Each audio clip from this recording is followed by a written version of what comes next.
All right, welcome everybody to the Onward VR Master League.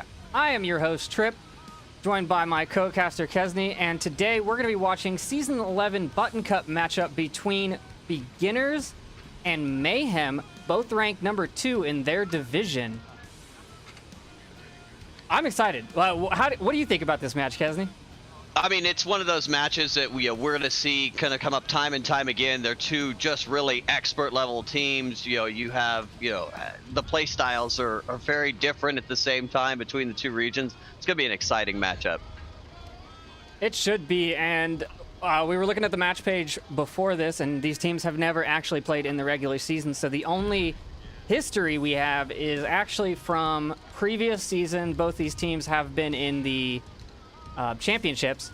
However, that stuff is not tracked on their match pages, so unless someone really wanted to do some digging, they wouldn't have any good stats between these two teams. They have stats for both teams. You have Beginners, you can look at their map history and say, well, their best map currently is Suburbia Day, and they've got a 93% win rate on that. And Mayhem, their best map is Subway with the 89% win rate. But you can't really compare and contrast the teams. They've got very different play styles. They've got very different opponents throughout the season. Right. And so that's why we have these button cut matchups to see how it plays across the pond, if you will. That's exactly right. And I think even the strategies across the boards between the two teams is just so vastly different. But how Onward is played in the EU is just played differently than what it is in the US. It's fascinating to watch the two different styles as they develop. And we've said it in a couple of casts. I think we even said it yesterday in the Venues cast. The meta has been changing, so we're seeing all these teams adapt. Teams that used to be more passive, used to hold their angles, are now getting more and more aggressive. Once they start understanding that currently that's the play, that is the meta. You need to be more aggressive than you previously were, which for some teams is not a problem. It's, we already moved aggressively. We're now going to move very aggressively. We're going to run in there. You breach a door, I look left, you look right, and third guy goes center, that kind of style, and you just hope that you get the kills.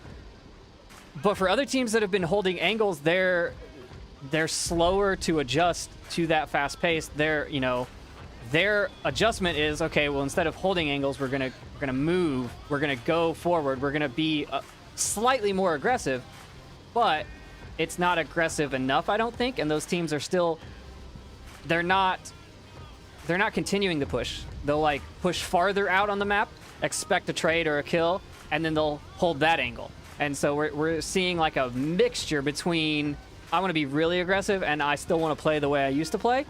And it's really interesting. We're seeing all kinds of things that we never used to see. And we've got smokes back, we've got C4 back, shield is out. So we're seeing a bunch of different meta changes too that have led to a bunch of different plays. The M203 smoke being available on every map now. But also sometimes breaking, it just doesn't deploy.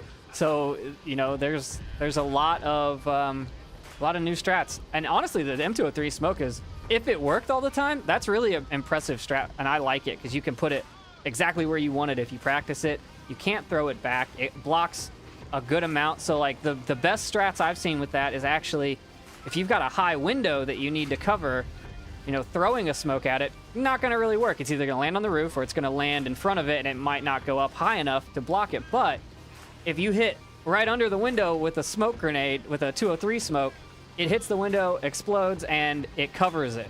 So that's a new play that we're seeing on a lot of these, blocking those long-range sniper holds and things like that. Go ahead. Oh, I was going to say, it's a big difference, too. You don't have to have that, key utility person that's really good at lobbing grenades into, a small area circle from across the map that practice it, 20 hours a day and getting through it. You can actually, have somebody that maybe doesn't have an arm but is a really good shot, and instead they can be effective putting a smoke out into the exact spot that you want it to hit as well. speaking of, good arms and practiced grenades, James Boak here on the Mayhem side is a excellent grenadier. Probably top 10 ever in the VRML. I have a list. Let's see if chat agrees with my list. Right now, my top grenade players, back in the day, it was Landon. Beefy was pretty good. We have James. We've got Phenoram from Dark Matter, who is excellent at the grenades and shield, and it is a super dangerous combo when he can use both of those. Who else did we have? Do you have any standout grenade players? I would just, James Bach is just probably one of the dangerous ones that has made just such a big splash, and it's probably made such a big impact on why their Subway scores are so high. Is just due to that utility usage. There's a number of teams that use utility really well, so like V3 with their smokes.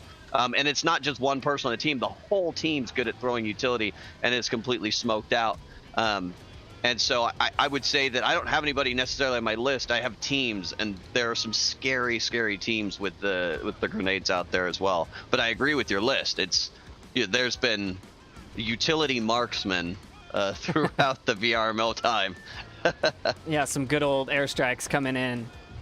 We've also, on the Mayhem side, got good C4 players, which that list is kind of the same. You've got Pheno, who's good with C4. You've got Wookie on Mayhem that's good with C4. Though I feel like those players practice their utility usage. That's their main focus when they play, is they need to be that utility guy. They either need to bring more grenades to hand off to James because James can throw them better, or they need to bring their C4 to block their angles. But on the beginner side, I know yesterday, I believe, we saw Hawes with a epic C4 throw on Shipyard. I think that might have been Friday, actually. But yeah, he's taking C4 now. I don't know if any of the other players are, but he's also using it like a giant grenade, right? You're using that airburst C4, which is very dangerous, and especially on tinier maps that have no ceiling, like Shipyard, like Sand, like Cargo, Quest. USS Quest. You can get those up and over, and if you blow it, at its peak of the throw, it'll kill everyone below it. So you can get a really big spread, and it's really dangerous. Not personally a fan of that tactic, but it is a tactic, and it does work. Well, I mean, the C4 in game is really kind of a square frisbee. So you just kind of have to, just kind of with your arm and just extend it out into oblivion. You do the shot put. You see people. I want to see someone actually do a shot put with the C4, like put it on their neck and spin and then just throw it and get some kills. I'll put that in a highlight reel. If you do that for me, I'll put it in your highlight reel. That's all I'm saying. We're gonna put that out. We're gonna have to put that out with like a spiff. You get a VRML shirt or something like that, and it'll say shot putter on the back. Yeah. It's but we've got to catch it. That's what it is. Got to hold those strats until you're cast, so then you can use them. Here. I do think we have map number 1, but I still don't know if I have a ban from Mayhem yet. So, let's see here. I believe we may have just gotten it in. It looks like you want to start the bans off for beginners. Yeah, let's go over to the scoreboard and we can show all of that info to everyone. We've got, for beginners, home team bans first. They banned... Snow Peak. They banned Snow Peak. That's right. I don't know why. That is the incorrect ban. My bad. I'm not sure why they banned Snow Peak. I thought they were good at it. And I don't necessarily know that Mayhem is great at it either, so I don't know if that was just they just don't want to play it, or what. Let me look at their... Go ahead. I would say a little bit, kind of it seems to match up. So that getting back to kind of our earlier conversation over the play speed changes, I take beginners play to be more of a prescriptive gameplay where they kind of they move through, and it's very tactical, it's very driven, it's very pointed, and Mayhem can be a little more of it's like a mind meld gameplay, and which allows them to be a bit more fluid. And so I think some of the larger maps, such as Snow Peak, it may be that they're, you know, they just want to narrow it down. Maybe they feel more comfortable on the other maps as well. I mean, it gives them still a couple of really big maps. You have Quarantine, you have Downfall, you have Bazaar is very prescriptive in its gameplay as well. So maybe they have a couple other options, and they just want to narrow down that pool, because it does seem like that's really more of Snow Peak would be more of a beginner's territory there. So that's a surprising ban from my side as well. Yeah, I'm looking. They've only played it 5 times. So maybe they just don't want to play it. I mean, it's been in the pool before, was gone, was brought back. It has changed a lot since it was introduced, and maybe, you know, they really want to win. They want to play the maps that they are most comfortable with, and that's just not one of them. And that's right. Mayhem, on the other hand, are banning Sand, which I'm assuming they just don't want to play because out of all of the current map pool, that is probably the most aggressive map in the pool. It's so fast.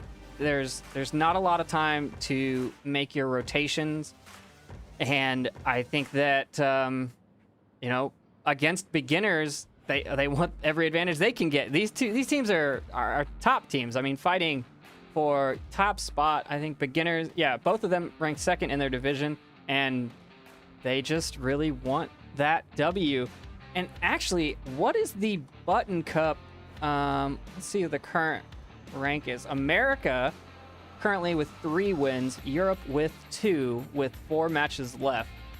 So currently NA is winning. I think maybe some of that's due to the meta. I think that traditionally speaking, the UK, I mean, if you look at the leaders that sit within those particular pillars, the prescriptive gameplay is far more prevalent in the UK, we'll say theater, if you will.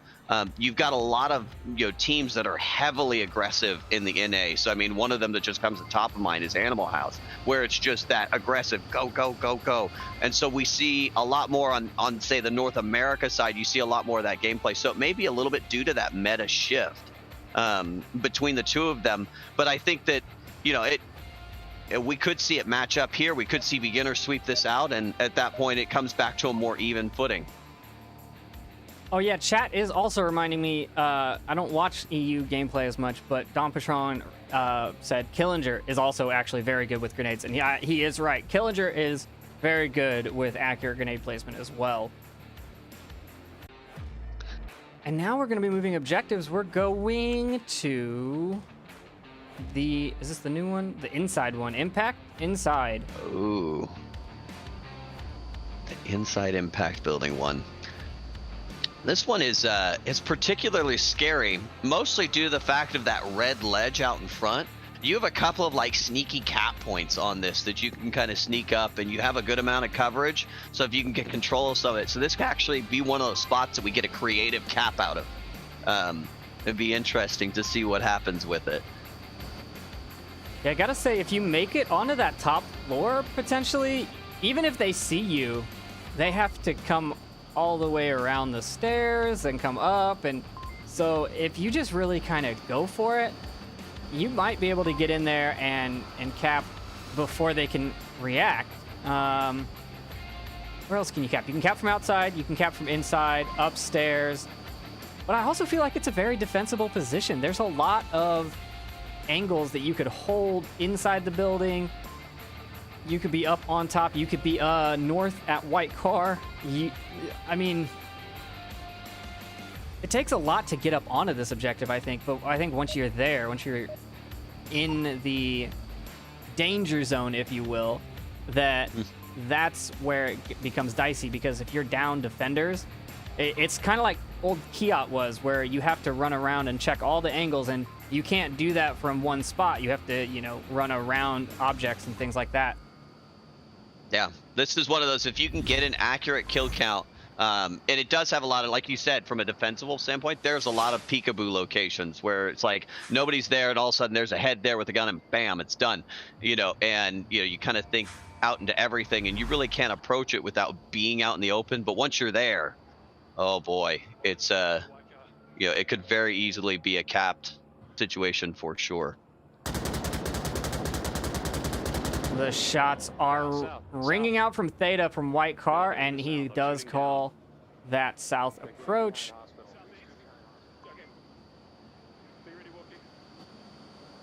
We look at the overhead now. The angles that Mayhem have shifted to are pretty good. They've got two in south watching Wookiee and Defilade. Defilade being a more held back defensive spot in center, and Wookiee looking for that cross onto gas station. So they're playing very passively. They know where they're at. They know they're trying to force them into their lines of fire. And the two beginners on the far east, I'm not sure they've been called out yet, but Paws and Smoils there have not been identified. And I don't know if anyone's actually watching that cross. I see James and Theta. Mono watching north and pushing north, it looks like. It looks like maybe he's going to rotate. It's an interesting choice here from Mayhem, given, kind of Theta traditionally is an LMG player and Defilade being more of like the sniper in their history. You would think that the long angles would go to Defilade here to look across the map and take those sniper positions versus having an LMG to go burr across the map. An interesting choice really from the Mayhem side and putting Defilade into a little more of a close quarter combat scenario. Killinger is really looking for those long shots too, and I feel like he could eventually find James Boak, who is sitting out in really the middle area between the objective building and between the rooftop right on the other side here. And I think it's just a matter of angles there, and the two of them could see each other, and the trade should go to Killinger in that, because he just has, as we all know, he has the high ground, and therefore that should be his. But it'll be interesting to see, and they're both really posturing at this point. We're seeing them kind of spread out from the beginner's angle across the map, and they're going to move in and kind of engulf Mayhem. It looks like on point a little bit. Well, I gotta say, we're seeing the exact same split that we saw on the tank courtyard. Icy Woods, Killinger, and Raph on one side, and Paws and Smoils on the other. And they're obviously going to try to do the north-south pinch. No one opting to go up through roof courtyard or anything like that. And yeah, I also want to point out, I'm seeing a new loadout from Woods that I think I've been seeing a couple of times this season, but Woods actually opting to take that M16 now, which is not something you see a lot, right? I mean, not a whole lot of people like burst fire. The burst fire, if you train for the burst fire, it's not too terrible, especially given right now that it takes, the body armor is heavily effective. So the burst fire isn't awful, especially if you've got a good shot to it, but you have to, if you're used to just holding it down and it just being, a stream of bullets until you let go, you will be sorely mistaken and probably losing that trade if you're not used to the burst fire moving its way in here. 2:15 left on the clock. We might see our first exchange here between Wookiee and Woods. Woods is taking a peek across, and he may get first glimpse of James coming through the gap, which would be kind of a whole Terra falling thing, because Wookiee would probably peek out as a result. But they definitely own this street on some level. Killinger and Raph moving across. Tank courtyard, southwest corner. They're smoking. Smoke coming out into center. James saw Killinger, calls the smoke. Raph there also. Raph in a more exposed position at the car. Smokes and nades onto Defilade's position in center, but he's tucked up into the stairs. Killinger going to charge him. Wookiee takes some shots and gives away his position. Now Killinger aware that he's there. Defilade here as well. Here's the call-outs from Raph or Killinger. Killinger comes in firing. He does get the kill. Free fire was powerful. A great move by Killinger to start clearing the corners, and he just held it down and walked around that corner. It worked out very well for him here. Pause did get mono on the north. James forced to rotate to guard that, but Smoils picks him up on the nice tag team in the north. And the north is now open. Theta on objective, all by his lonesome Wookiee in the south with 3 beginners left. 50 seconds to go. Shots ringing out. Dillinger may have a shot onto Wookiee as well, which would leave 1 left and would have 5 beginners attacking into 1 Theta. And who's pinned down in that building, and we start getting back to that capping objective. And that's it. We've got a 1v5 here. This exposes that. Just really, I mean, the objective is wide open here. Theta's got to die on it, but he's got so many angles that he's going to have to cover if he gets pushed back into it. We've got 20 seconds left. They're starting to rush towards this objective here. Theta takes out Pause. He's doing his best to hold it, and they're going to go ahead and they're going to confirm that. We're going to have beginners come up ahead here, 2-1. I don't know how much time. We're going to watch the scoreboard replay and see how much time was left on that final kill, because I wonder if Theta could have played the time with them running in. It would have been, he could have, but it becomes pretty dangerous. So they were making a run at the ramp, so they would have had that top area. They also could have come down below on the backside of that wall. And there was at least 2 of them out here. They did take Pause, who was the initial charge into there, but it'd be really tight. So you had about 15 seconds left is what he had to hold. And getting in there, and you go, as we talked about earlier, he can't do that from in the building. He has to come out of the building in order to stop them on top of that ledge. And so I think that, I mean, he might have been able to, but is it worth a 2-point gamble on that? You know, because that cap is just so powerful. So it was 15 seconds when Theta went down, and they were past fuselage. So that's capable. So definitely better to die in that scenario, especially with 4 still standing. Not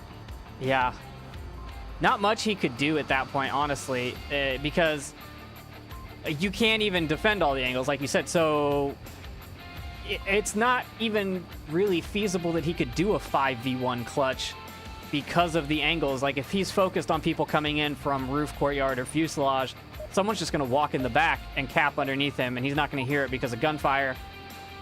The best case scenario there is to get killed. Yep, I completely agree. I think had it been the previous objective where they were in the center tank courtyard, he could have held down in that, hunker down that building. You have to cover the front of the tank, do some other stuff, but it was far more defendable here than this. This new objective has so many angles to be capped on from. Not that, you know, say that Theta should have just died, but, you know, that's the best case scenario, I think, in that one. I believe we're having mirrored spawns here for Mayhem, spawning in the southwest, southeast. I know my callouts, guys. I promise. Eventually, we'll get them right. It's that dusty area out in the corner. That's the callout. Although the speed that they're getting into position is a lot faster. I don't know if they spotted them in that cross. Pause had the look where Theta was. And he doesn't know that he saw it. He did get a call out saying that he thinks he saw it. So they may have an idea that it was mirrored spawns. They may not know. But it looks like we're going to have a full 5-person push into this opposite side. A little different than what we saw from beginners. And we have Theta and Deflade coming up the middle and taking over that middle area. So be interesting to see how that forms up. So it is different, but if you look at the map and think about it tactically, there's more cover coming from the south than there is coming across the backside of roof. North side of roof is completely exposed, especially between roof and objective. That's just a wide open kill zone. But if you come from the south, if you like where Raph is, you just have to take him out, take Killinger out, and then you've got lots of buildings that you can bound between. You can get inside, you can get up on top. There's a lot more flexibility. It's a long throw. That's an impressive idea there with that nade, trying to actually get it into the second floor or outside second floor window to kill someone that you can't even see. You know, you would expect to blow someone up that's at the top of the stairs or something. Yeah.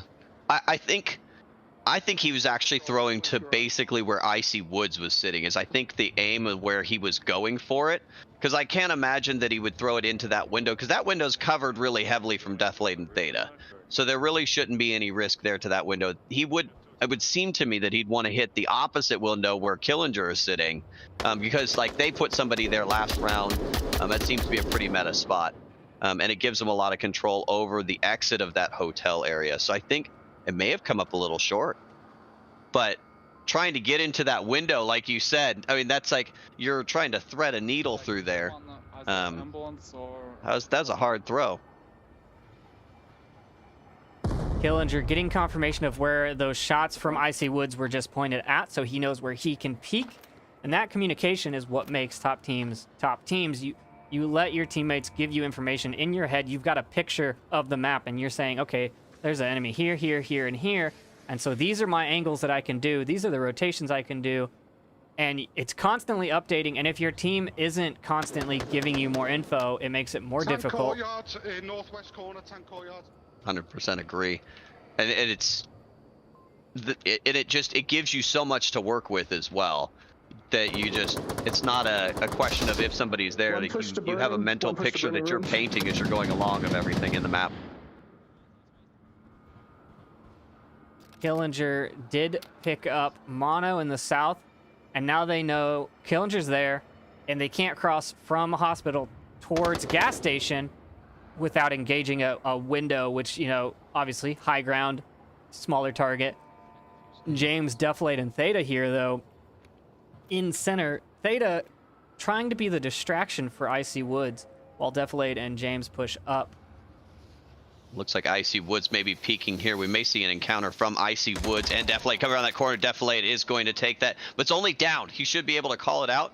At that point, Killinger should know. Burning, east side, ground floor. Just move back into the ruins. There's at least 2 there. Yeah, Icy Deflate Woods can probably hear the call out. He's looking for that confirmation. He wants it. Nade's coming out from... Ooh, that second one! Deflate is blind and out in the open. And Killinger's getting called. He's calling him out. Wookie with a 203, though, downs Killinger. Wow. Upstairs is dead. All these downs, but not out. They have to go confirm Killinger before he gives out all the information.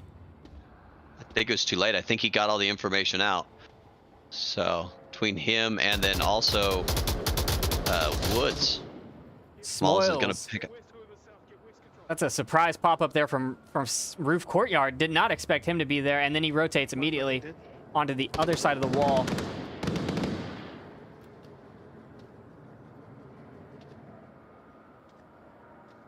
Theta is still scanning for Smoils, but he's not looking in the right direction. If Smoils decides to peek this corner, he should have an easy kill.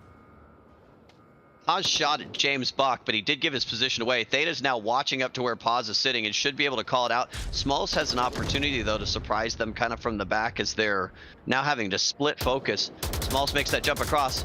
Ooh, doesn't make it all the way. James is on objective tablet out. The Wrath is coming behind. Tablet out, and then oh!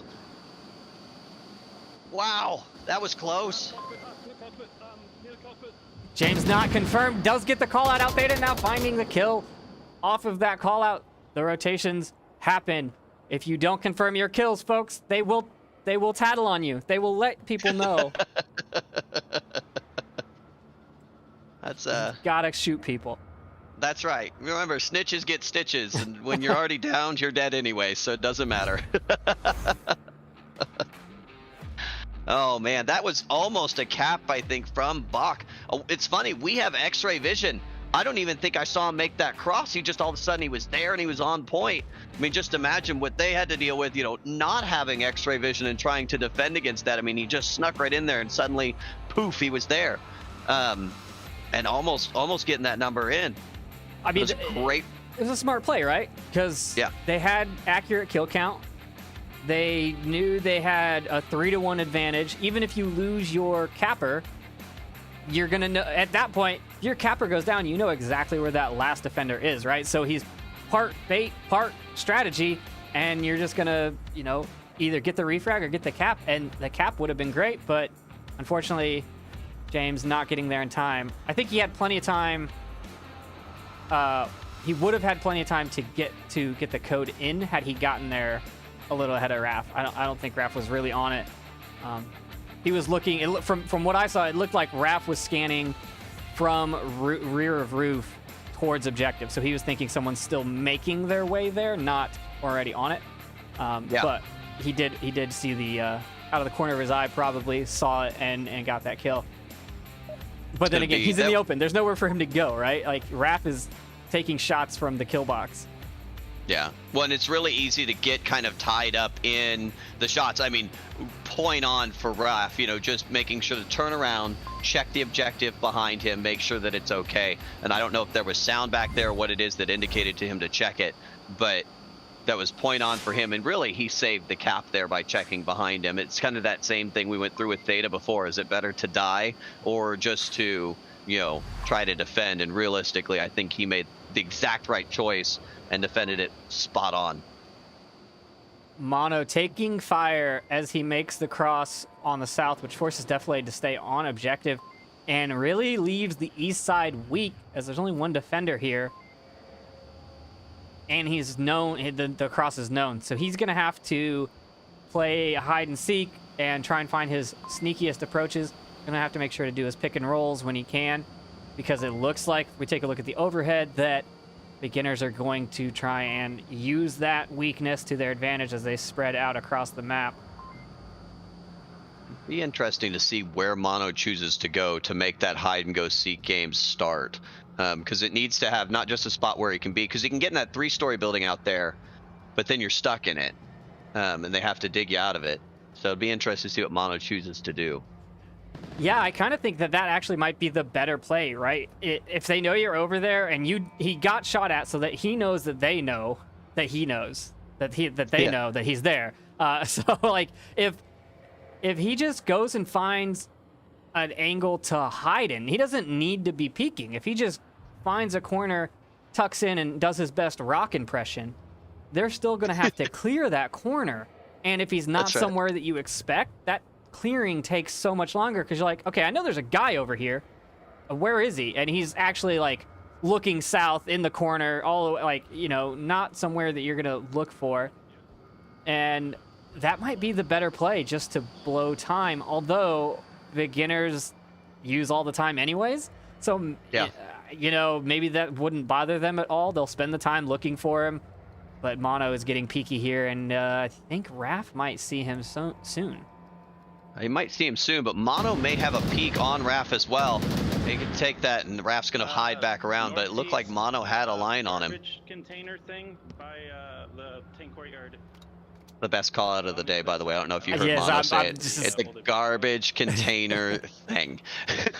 That, you know, if I heard that call out, I'd get back on the radio and be like, is that a question or a statement? Because, you know, you gotta be very confident in your call outs.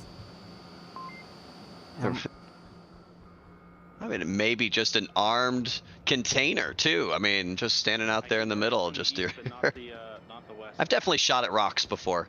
Smoke's going to come out to block some of that vision that Mono has there, allowing them to move a little bit, they'll say, more freely. We'll say Mono sounds a little bit terrified. His callouts are getting more and more panicked with that smoke coming out. Oh, is he going to see? He does see Icy Woods, barely misses it though. They're now halfway across from the highway pillars. That's a confident call out there. One tango. And then one is the other one I called out earlier, so 2. You're going to start collapsing on him soon. Icy Woods has made a good amount of movement up as well, and he's got a couple of different angles that he's got to deal with.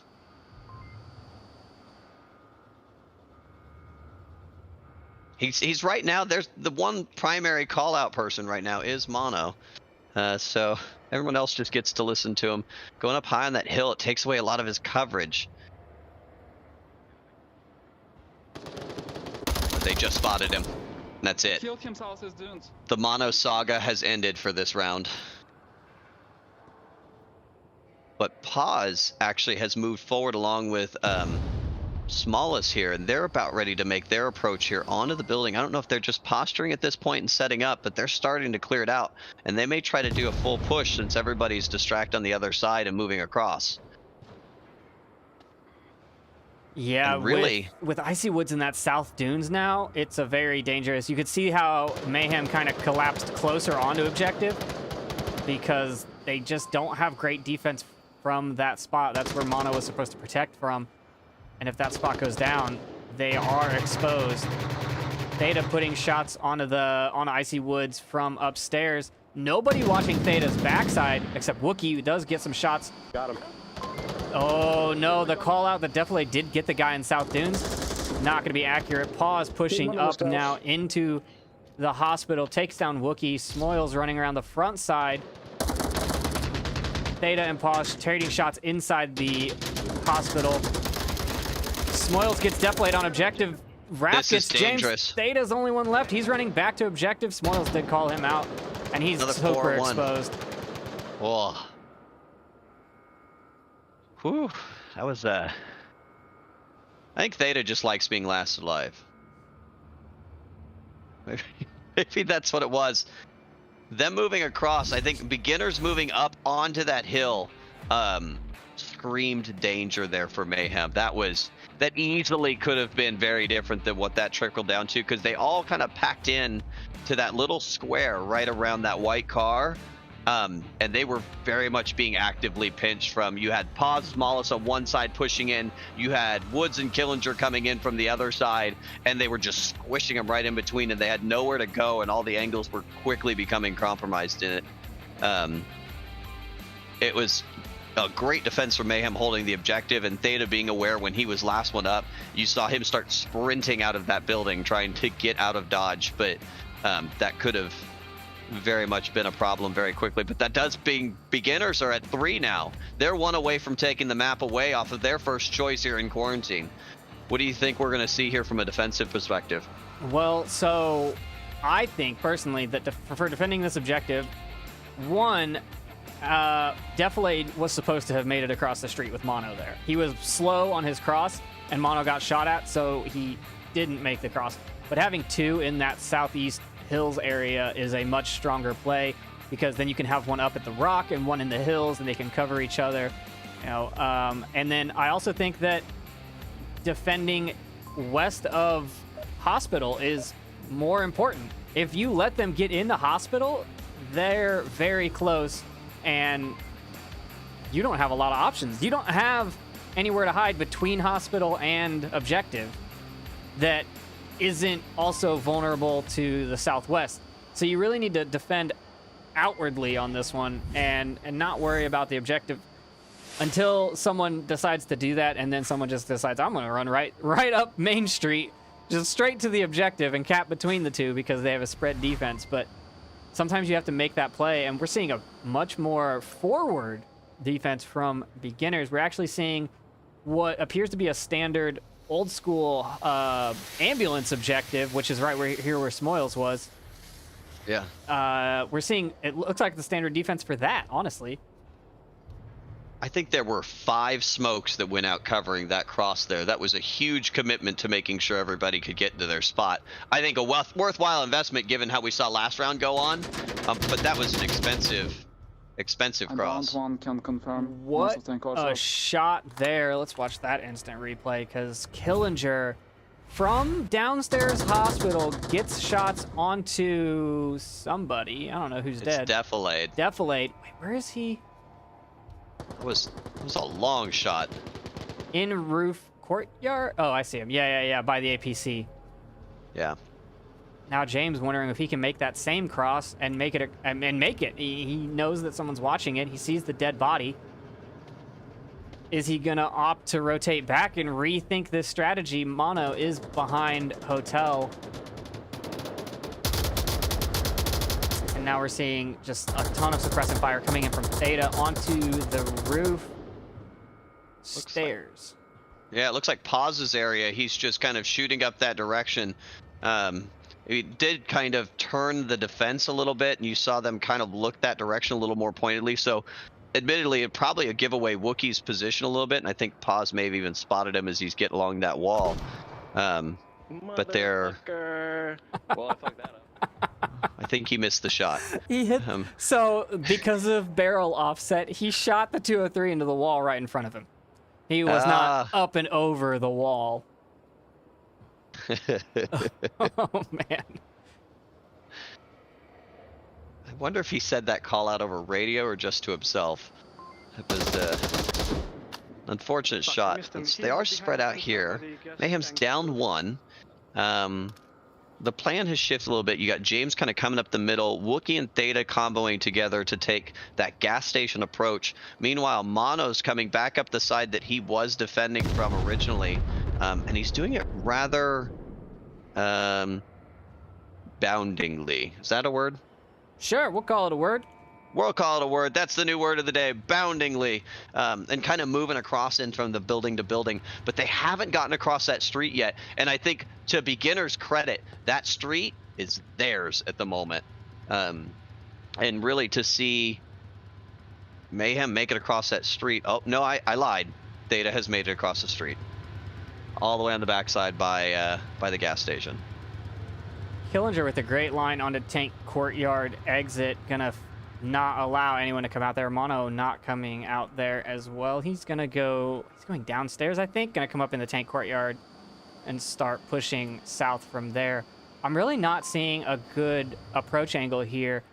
This is one of those defensive holds that you can't get the picks easily.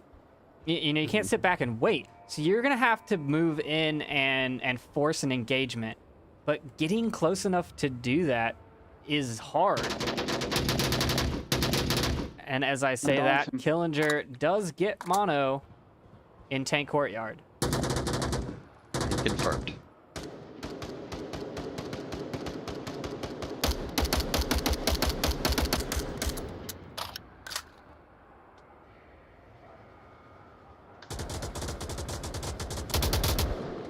I don't know that I see. It's not impossible to see Mayhem pull this out here at this point. But there's 5 beginners up. That line is strong. They'll need to break through it, and they've only got about 1 minute and 45 seconds left to do it. So we're going to start probably seeing some heavy movement, but probably to Mayhem's credit, the 3 of them are together. So you have James, Wookie, and Theta, and they can start pushing in and maybe creating a wedge into the defense. But it's really strong from their side at this point. Got it. Theta just goes prone and runs across center, but he takes shots instead of Smoils ambulance and goes down. Now it's going to be James's turn to make this approach to objective with all 5 beginners still standing. Not a position I would want to be in. But it could be a highlight reel. We could see this. Maybe? Does James have any nades left? That's really... He has 1 frag on his chest that I can see. He could get Smoils. He probably will get Smoils. I'm going to call it right now. He gets Icy Woods instead at post office. But do we see the grenade come out with that utility throw? There There goes the grenade out. It's too high. Wonder if he was aiming for pause, trying to get it through that doorway, which I think he's actually on track for. Maybe a little left. But if he could have rolled that in, that'd have taken out pause. That actually would have been pretty huge. And that's it. Wookie and Killinger trading inside. 3 beginners still standing at the end. Killinger with a 7 and 3, and Smiles with a 7 and 2, leading the kill feed. Dang. That defense was amazing. I would say for the very different defenses between the 2 of them and what had happened there. And I think beginner's defense was infinitely stronger. I mean, there were definitely probably some trades that happened in the way that they wanted them and whatnot, but having that control of that entire street, really quickly became something that they had to deal with actively. And I think it was just the better setup. I think you're right. I think having that either Mayhem's defense wasn't set up correctly. Like I said, I don't think definitely made his cross that he was supposed to cross, so their strat was off from the start. Or it just wasn't as strong because it allowed crossing the south street. It was all set back to defend hospital and post office. And if they're already there, I don't know even if you have a 5-man advantage, that's very close to objective. It is. And it's coming in from that side of the street versus the other side of the street, I think there's a pretty huge difference between them as well. As far as the defendability, I mean, if you can't walk through to be out in the street, you have to be in the open by default. So I think it was a huge setup for them not to allow them to get across that street. And yes, I think it was sabotaged early, and then declined for Deflate to get across that street. Absolutely. So we are going to move on to map number 2, which is Mayhem's choice and a Mayhem favorite, going to Subway. I'm excited for this one. The utility usage in Subway is the key differentiator between a top tier team and an average team. And both of these teams have the ability to throw those utilities around and put them into and play with the smokes, play with the flashes, play with the frags. This could be a really exciting utility map. Yeah, especially on the upstairs objectives, we've actually seen some really impressive ones where from Chinatown they'll throw a grenade up and over the buildings. I mean, they're 3-story buildings. They'll get it up, over, and it'll land at Horseshoe or Overpass or whatever you call it. But the ability to do so means you can throw grenades from a safe location, and as long as you've practiced that angle and you can do it consistently, it's very impressive to just watch you're seeing a gunfight in the exit from Overpass, and all of a sudden just a nade comes and plops on screen. You're like, oh, where'd that come from? And so that's right. And even downstairs, the low ceilings make it harder to throw. So if you can still throw grenades accurately, where if you're in the tunnels or if you're on the platform, if you can still get your grenades where you want them to go, that just helps so much more, because most people just want to arc it up and it'll hit the roof or it'll hit something and just fall flat.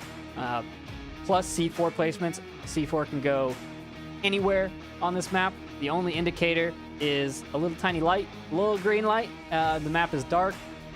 The smoke, if you place a C4 somewhere where there's steam or something like that, it's even harder to see. And I think Mayhem could definitely take this. I don't think either team is a slouch on this one. I do remember some very epic beginners plays on this map, so we'll see. But I also remember beginners running a shield with Killinger, I believe. So taking that out of equation, Mayhem never used a shield, as far as I know. They used C4. So they're not down a meta play, but beginners are. But they've probably shifted. It's been a while.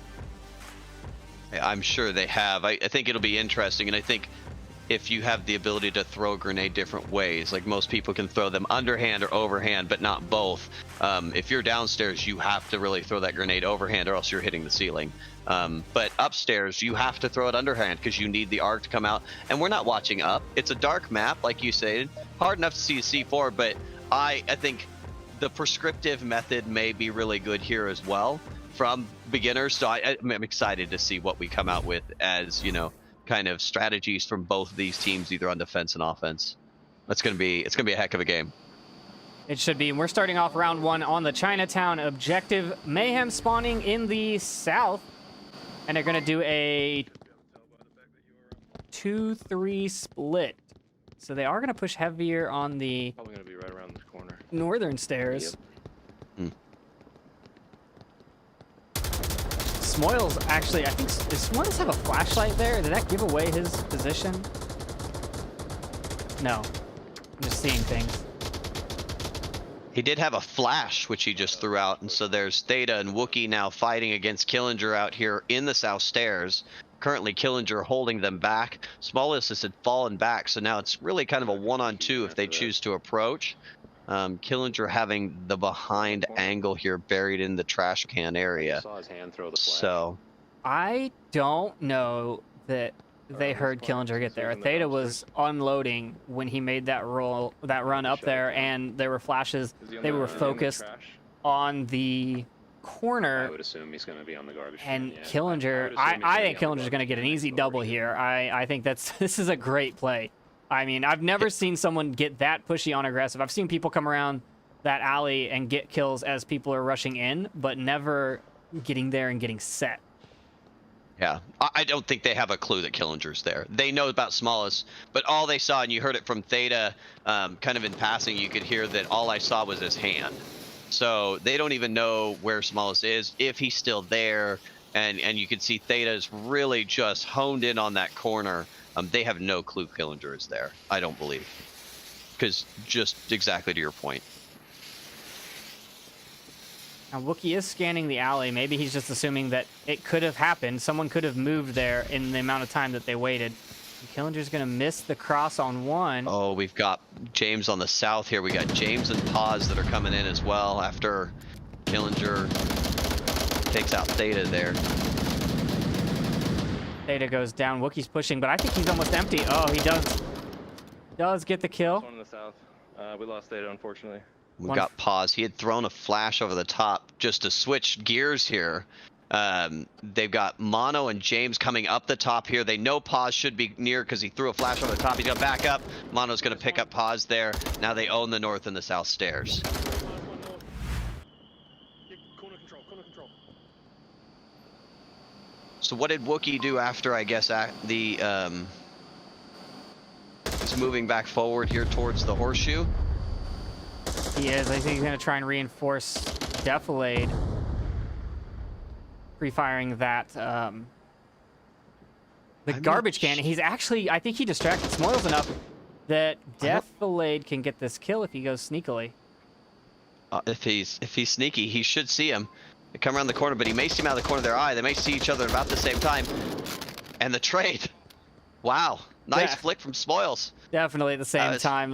Both of them flag the corner, and the barrels give away your position before your body does. Yes, it does. Good reaction there. Woods just took a peek, so he should see the traded bodies and be able to call that out. Should give them a kill count, but right now we're sitting at 2-2 as far as beginners and Mayhem being up. We've got, it looks like Wookie and James sitting well off of objective, and Icy Woods and Strata, who just came in this map, I believe. Oh, yes. Let's look at the active rosters. Mono, Theta, James, Deflate, and Wookie. Same lineup from map 1. And on beginners, you've got Killinger, Smoils, Paz, Stragic, and Icy Woods.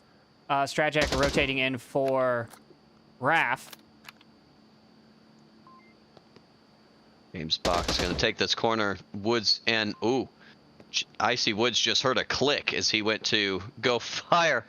Grenade's going to come out. He's aiming. Flash goes out. James is going to come on back. They're battling it right now over this horseshoe area. Icy Woods watching that corner, and James Bach taking that peek and pulling out Woods and confirming. That brings it down to a 2-1 Mayhem attacking.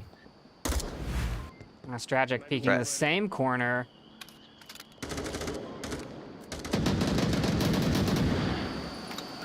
They're going to try to pinch him in between. He's got to deal with both sides, and the trade finishes out, bringing Mayhem up 1 in the Chinatown objective with them attacking.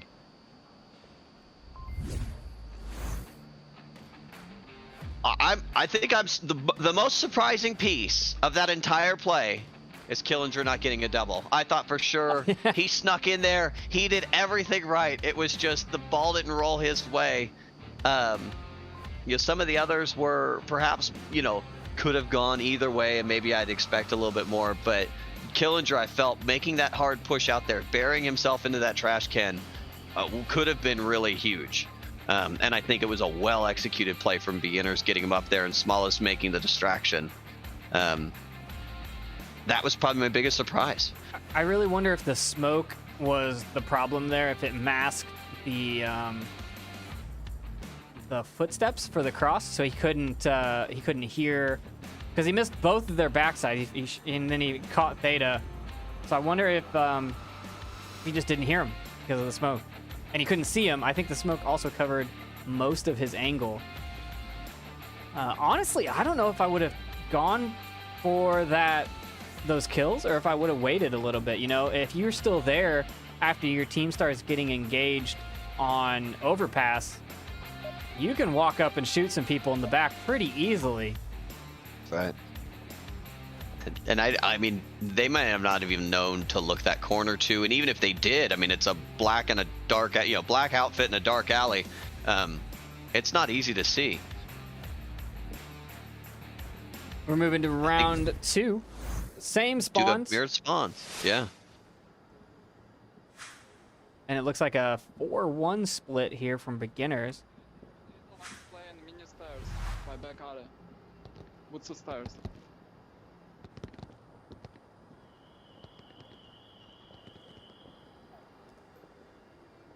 Nobody challenging that corner this time from Mayhem. Although there is a C4 by overpass there. And beginners holding back, waiting for an aggressive push via flanker on defense. I think they may be waiting, it looks like, for Icy Woods to move his way around. I don't know if he's back there just on Overwatch, but they definitely own that staircase. That's their alley now. And they're just spreading out and listening at this point. Woods looks like he may be watching for a flanker down there. Hard to say. I mean, he's not moving, so he...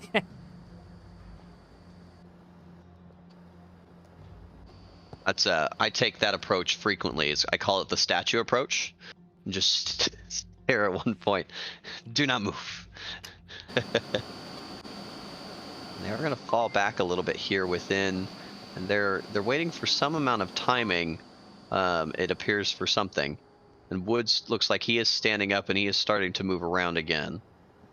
Meanwhile, on the Mayhem side, I mean, really, they're looking like they're pretty statically holding their positions. You've got, you know, the coverage, really, the horseshoe coming in from Defilade, looking into that area.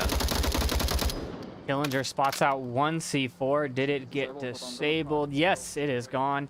However, it could still be fragged, and there's the frag to clear it out from Killinger. Safe detonation there. Great spot, as from the beginner side. It's just, it's so dark. Great spot. I told you I couldn't take one.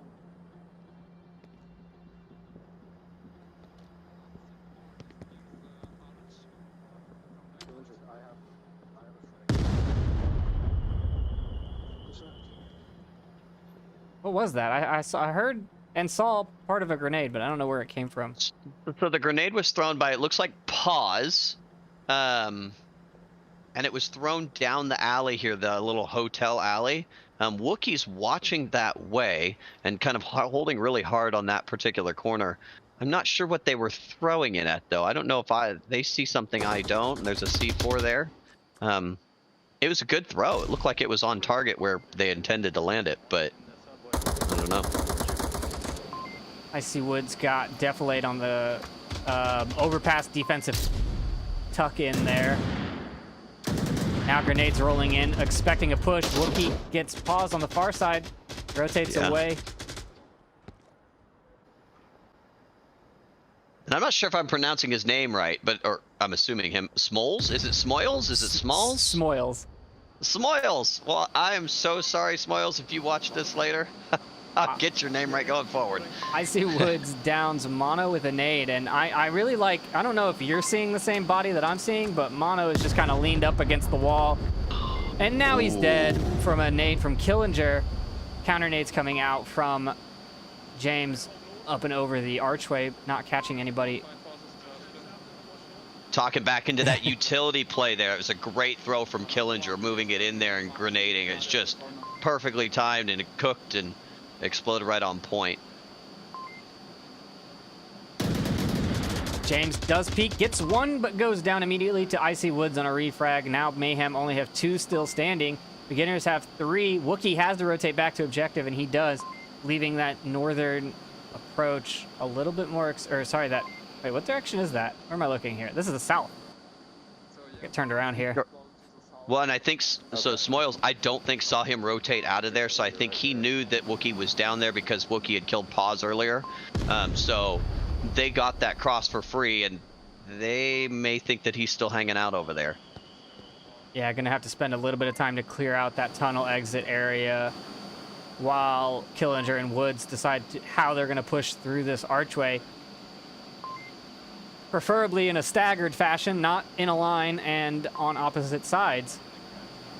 Yeah, they've only got a minute left, and we got a minute and 5 seconds, if you will, until the end of this round here.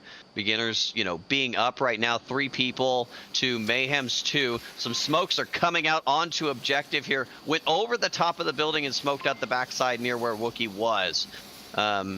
There is a call out that they're pushing here at this point, so they're aware. Icy Woods is starting to pre-fires. He's coming around this corner here. Killinger throwing a flash up over the corner. Should be unaffected, but he might have gotten Wookie. If they decided to move forward, they might be able to cap. There's one there. Is the tablet going to come out? No, they're going to pull it out and tie it up for a 1-1. Great push in by Beginners. That flash, I think that flash got Theta, which is why he started just pre-firing the corner. It ran out, he started to charge, did not get the kills around the corner as he was hoping for, and then Wookie going down as well. Bringing the scoreline back to 1-1. Hillinger and Woods so far just having killer rounds, both of them collecting 4 kills apiece. Killinger with the frag grenade in there as well, which was great and cooked around that corner, which opened up really that whole side approach into the objective there.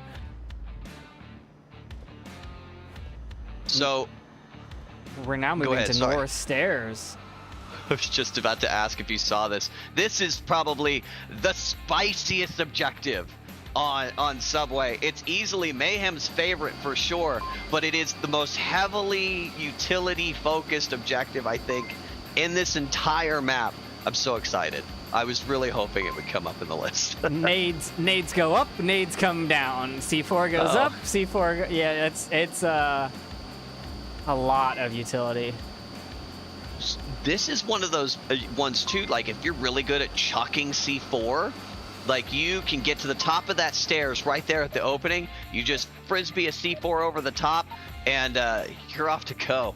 Oh man, I'm excited. I really wonder if this is a great play for Molotovs. You put some Molotovs on the stairs, and then they just can't come down them for like a minute. I don't actually know what the burn time is on a Molotov, but it's a decent amount of time, and it gives you enough time to readjust your defense. Well, and if you get thirsty, there's always alcohol there to drink. So it's just in case some of these rounds can take a minute. It looks like we're getting an early push here from Paz. Killinger coming up the ramp here. Of course, Mayhem making their standard push. There is a couple of pieces coming over the top, a frag grenade or a smoke that ran long. Killinger is going to get taken out around the corner by Mono coming in for an early. Paz and Smoils are still up top. That is a really long grenade. Paz is going to be approaching here on the corner. Mono's going to come around and pick that up. There's going to cause Smoils comes forward. There's going to be a trade out. Definitely Smoils. Mayhem now owns the top of the staircase. They own the top of the staircase, and one beginner still standing. Wookie takes him out. He was trying to die. Oh man, I wonder if they knew. Beginners getting, I mean, I'll run that replay again. I want to see that. That was so fast. I don't remember. So there's one down already. Mono gets pause. Oh, there was a trade on the other side. Icy Woods got killed on the platform. Okay, I was wondering where the other kill happened while I was watching the chaos in the north. It may have taken that one quickly. That's part of that too. It had pulled the individual on objective way off objective 2 with one remaining standing, and they own the top of the staircase. I don't know if it was just Mono up there at the top of the staircase or if he had somebody else behind him, but running down there, that could have been a dangerous scenario for Mayhem to move in and get that kind of corner cap, and the person being out of position into the middle of the platform. That's a hard thing to recover back from too. You have to kind of do the death chart. And to talk about that point, if you put 2 on platform and your other 3 go up the stairs and die, your plan falls apart. Vice versa, if you have 2 on platform and they die, you have to rotate back down from the stairs. But I don't know if there's really a great balance.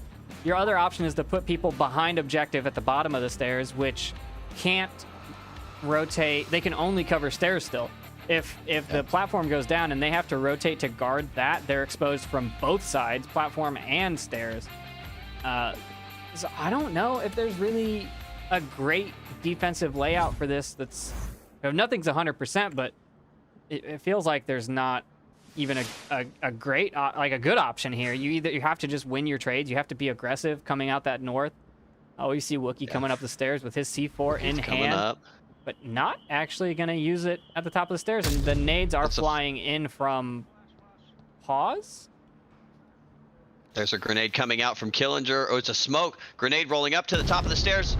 Wow, it missed Killinger there. That was really close. It might have tickled him. Then there's another one coming out over the top. But he's already dead. But he's already dead. Pause is going to throw a grenade over the top here. Oh, it's a little bit far with the flash. Grenade comes out. Pause is going to get down. Stratajack coming across the back here. He's going to res him back up here. And the grenade takes out both of them from themselves. Wow. Wait, what? Did Pause have a... Hold on. This is going to put a replay in a replay, but I got to watch it again. Oh, that nade. That frag might roll down the top. And it takes down James, and James is downed. Does Mono turn around and go pick him up, or just hold him down there for the moment? Woods is going to take a peek, reloading. And there's another grenade in his hand. Is that a flash? He's too far out. This could... He did get the kill. He's going to roll it down. Oh, that might... Mono didn't get James. The nade rolls down, gets the confirm. Deflate on the backside here, coming around to get Smoils. What an excellent rotation there. Holding that defense. Wow, Mayhem take their third point. That flank was killer. All right, I want to watch this replay again. Hold on. I know it's going to have a replay inside of a replay, but I need to see. It's the new suit. Oh, it was Pause or Stragic. It had to have been Pause. Pause had to have pulled the pin on a grenade, which, why was he not yelling at Stragic to not res him? I mean, he knew he had a live nade when he went down.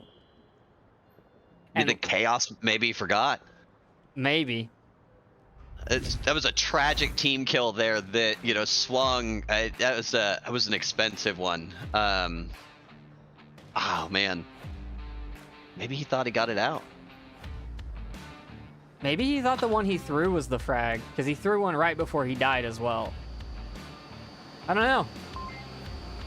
We'll have to rewatch that one. Maybe Pause can give us some info, some insight after the match on, you know, put it in chat what happened, because man, like you said, utility. We think we saw every grenade come out that we could possibly see. Oh yeah, absolutely. And I think there were a number of kills that happened via grenades here too. I mean, if we took all of the grenades kills we've seen in the match thus far and doubled it, I don't know that there's that many even within that one match right there, or the one round right there. So it's pretty exciting. We did move objectives, so I think we're down in the bellies now. So we're going to get into the overhand throwing scenario, moving all the way down. No, we're on the south top of stairs. Oh, excuse me. No, I'm wrong. South stairs. Some pre-fire from Stragic to cover a corner to let Killinger move up.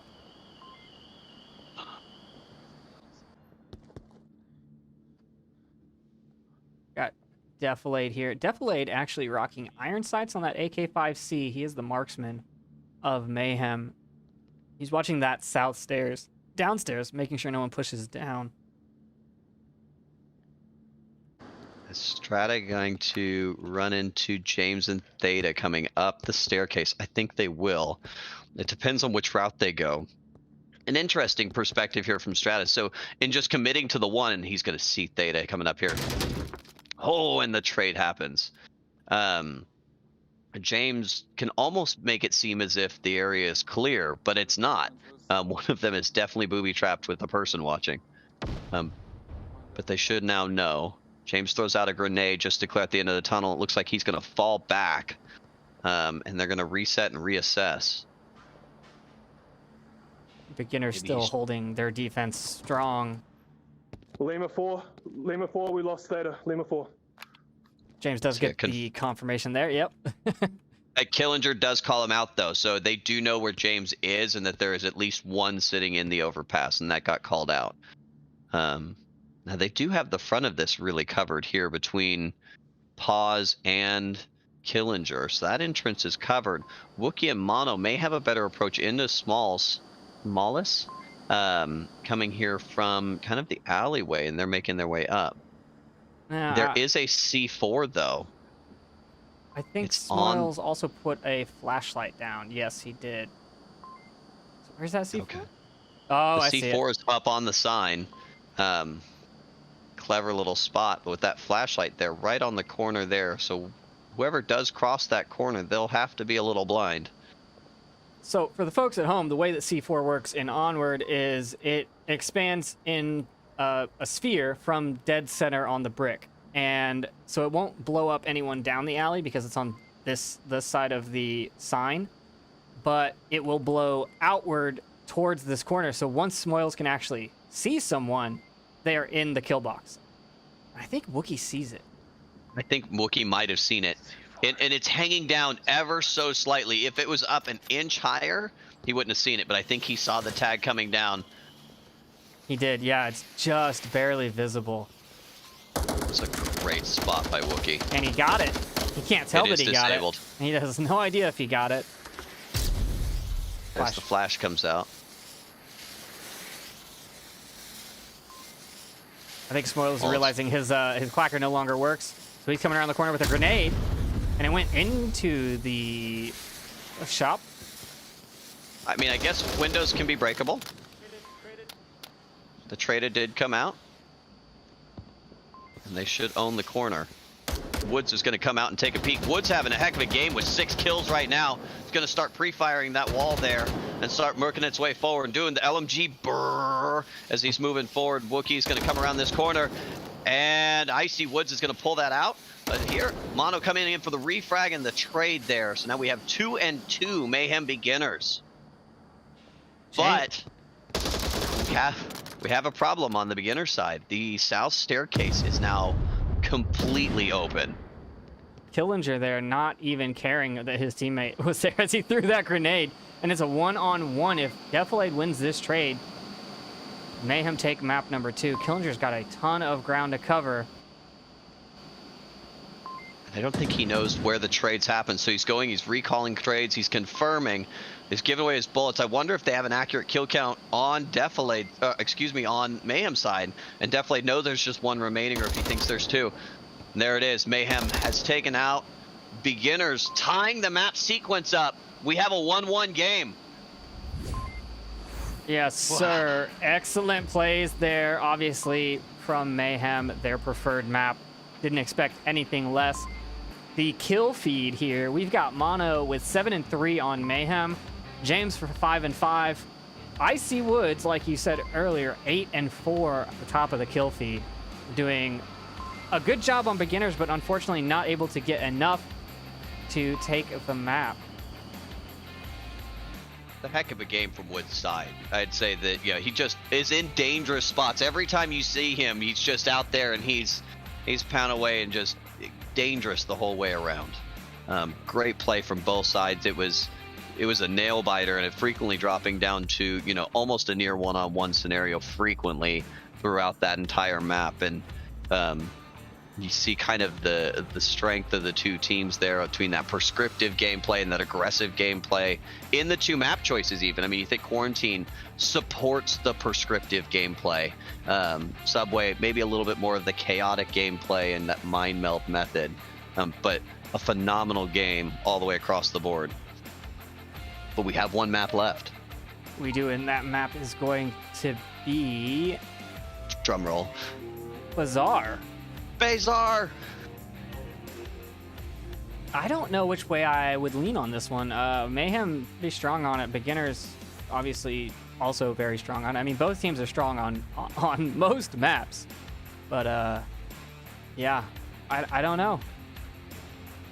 I mean, it'll be interesting. I think this breaks down to, really, if you kind of go with it, RNG on how this map is played out. Because based off of where the objective is, depends if this map becomes very prescriptive or chaotic. So one of them, like Center Kiot, is an incredibly chaotic objective. But you can get to, you know, say the one that's one of those, the new objectives down there at the South Courtyard area. There's really only 3 ways into that, and you could play very prescriptively into that, or even, you know, choose to hold the middle road. So it'd be interesting to see how we have these 1 objectives are picked, but 2, you know, kind of how they're played out on their side. We are going to start with the new tank objective on the east side, which not personally a favorite. I don't like defending this one. Attacking it's not too bad, but I do not like defending it. I think it's one of my more favorites to attack because it very easily, with just a couple of kills, can turn into a capping scenario. It is a very cappable objective. Not more cappable than, say, like Center Kiat, but it is. We could see some really exciting gameplay come out of this and some gunplay. And then there's some really long shots that have to happen for this one as well, because you really control streets at this point instead of buildings, which is very much inverse of every other objective in the map. Is all about the building control. I really think on this particular objective, the quick spawn behind Kiat plays very well because you can either come east, get your kills quickly, and continue your push if that's what you so choose to do, or you can get those kills and then rotate because you'll have all the time to make that rotation to the south, and that's going to be forcing, if you get a couple picks, say you get 2 kills right off the bat in northeast corner, and then you run away, spend 3 minutes rotating around the map and come from the south, the defense will have no clue where you're coming from. They'll have to watch multiple angles. They would have had to readjust, and they might have gaps in coverage. I think it plays really well. I think it's much better to have the quick spawn on this one than to have a slow spawn all the way on the west side of the map. You can't get early picks. Defense gets fully set up, and then you have to break through it. I'd rather get those early rush kills. Agreed. And it'd be interesting to see how, if either side does get that quick spawn, which it looks like they may have, right? Is this the quick spawn here for this? Yes, it is. All right, we're gonna get to. It's gonna be exciting right out the gate here with Beginners and Mayhem going into map 3, tied to the series 1-1. Here we go. Doesn't look like Beginners are actually going to be pushing it as aggressively as I would have expected. Killinger and Pause instead moving up into the blue room through the east courtyard.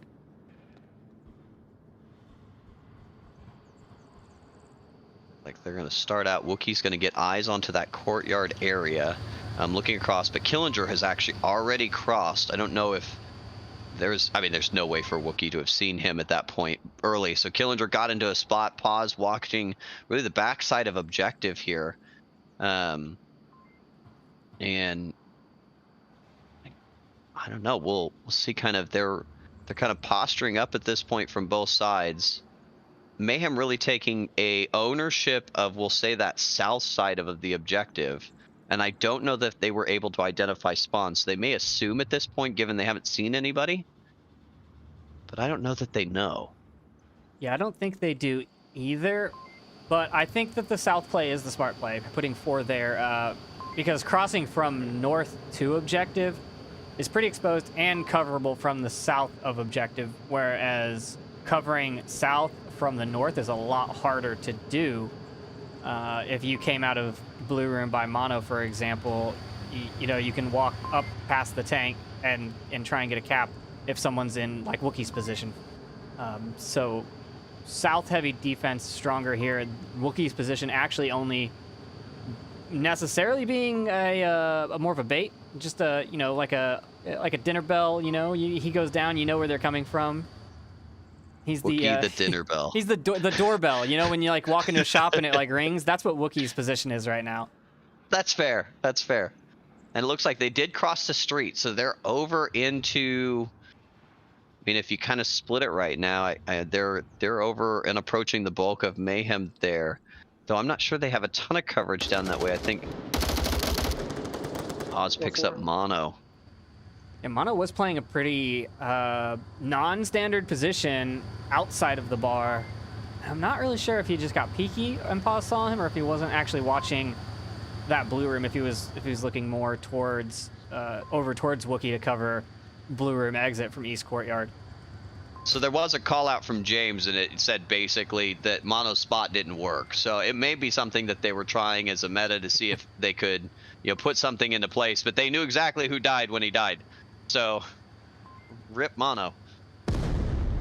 Grenade comes onto the backside of the tank. And I'm sure it was a intended throw, but they should have eyes on that half of it from Wookiee's perspective. Maybe not, though. Well, they should have eyes on it from Theta's perspective, as Paz can't cross his line from Blue Room without getting in there, without him seeing it. So I don't know why they would throw a clear nade on objective. Now Killinger and Woods just running through this southeastern. One pauses room. Strata throwing some smokes out there, way long, all the way out on the North Road area. It's causing, ooh, and a team kill.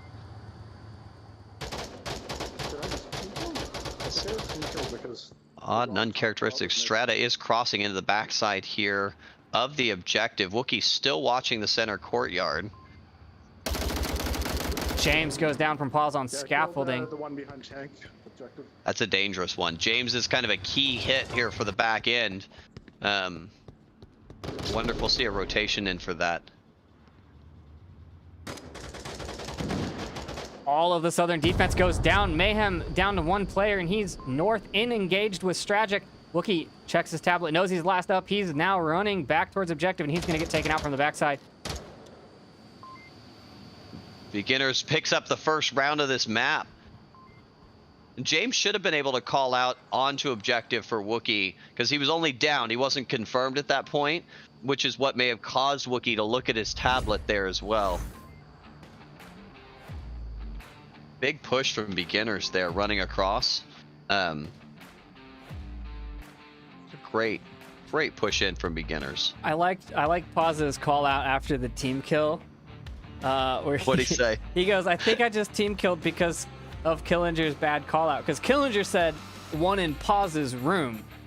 So like Pause knows where Pause's room is, and I think Killinger called out one building over, and so Pause just shot the first movement he saw. You know, and look, if your call out's wrong, your call out's wrong, and that's what happens. That's right. Pause did exactly what he was supposed to do. He was supposed to kill the guy that was just called out in his building. His building was just not the correct call out. It's the clutch piece of that where they call it gets back to that, top tier teams and their communication. And the trust they have. So whenever the call out comes through, there's a person here. That's where the person is. It's just fact. There's no second guess. He wasn't thinking about who it could possibly be running around that corner. It could only be one person. It was called out. That's the other team. We're going to finish this. So, great shot from Pause. Unfortunate, but a great shot nonetheless. On the other side of that, if you're flanking and you don't call out that you're coming back towards objective or whatever, if you don't come around the corner and going friendly, and you're coming from the spot where an enemy would be coming from, and you get shot, it's your own fault. That communication needs to come out. If you're coming back to objective from, like on Subway, for example, people come back through the tunnels on the downstairs platform. If you don't call out that that's a friendly in the tunnel, you're gonna get shot. Like that. If you don't get shot, your team's not doing their job. They're not guarding the tunnel. That's right. Like so. The mirrored spawns here for Mayhem going into round 2. And they smoked out their own objective, moving about. They did get, that quick spawn again, so we're seeing a very different kind of setup, but similar at the same time. Strata's going to come out maybe to that window. Is he going to keep pushing on? So Strata's going to move all the way out here, kind of holding the full northern wall. They did shoot, so they should know. I'm not sure if that was an accidental shot. It was an accidental discharge. A little desk pop there from James. And it happens, but that should give away the emerging position here. So we got Strata watching across, and James Bach having to cross through from that position here in front of Strata. Strata looking a little farther down, almost seeming like trying to identify in that mid wall.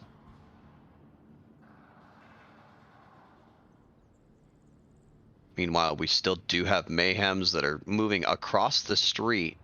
On the opposite side. Enemy scaffolding might be dead. Mono calls out Pause's position on scaffold. Not dead.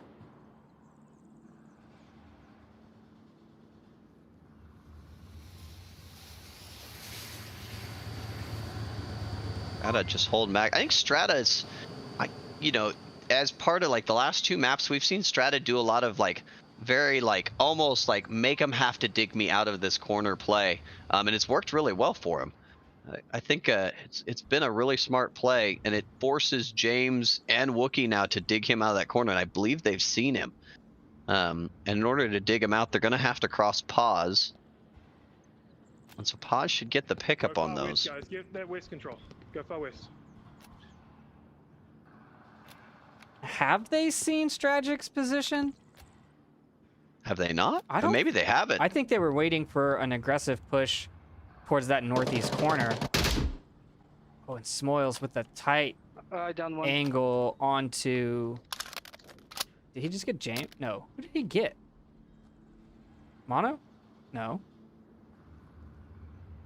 Who's still, I'm who's not- still alive? Mono. Definitely. They got Deflate. Okay. Okay, I lost track of a Mayhemian. No, I guess they don't know that Strata's there. Strata's going to come peek that corner now. Honestly, I'm wondering here if Mono can, if he deals with Smoils. Ooh, Stragic gets 1 and the confirm. Bags down, sandbags down. Well, they know now. They definitely know now. I don't think they did, because he wouldn't have had Wookiee move up had he not known that somebody was in there. That was a great play from Strata, just waiting and wait. So patient. Yeah, and now James has to clear out that eastern courtyard and make the cross, which Stragic has rotated away from, which is the good play. You get that pick, you roll, and pause now having the complementary angle watching north. Gonna make it hard for the Mayhemians to cross in the north, but Smoils actually rotated away from his position, and if Mono just kind of walked towards objective, it's open. Anyone would see him. Can Killinger see? Oh, this is a dirty angle right here. Camera 1, Killinger covering the spot that Smoils just left from upstairs. Ooh, that is like, that's a sliver. And it's a headshot. Mono goes down. That is a dirty. That's a good spot on that. It's a great shot from Killinger. That's a flinch shot though as well. I mean, I think if he's walking through it quickly. And Theta probably watched that happen and now has to figure out where in the world that came from. So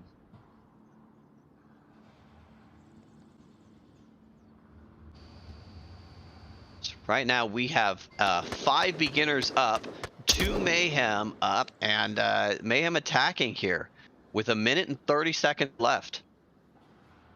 And I think the Mayhems are split a little bit, and they're kind of joining up slowly, but they're in very different regions. Everyone's just shooting at stuff now. Like there's no actual targets. People are just shooting at stuff on the map. I've definitely done that in a game, and I've called it out. I said, I'm pretty sure I just killed that rock, guys. Don't you worry. It will be not a threat any longer.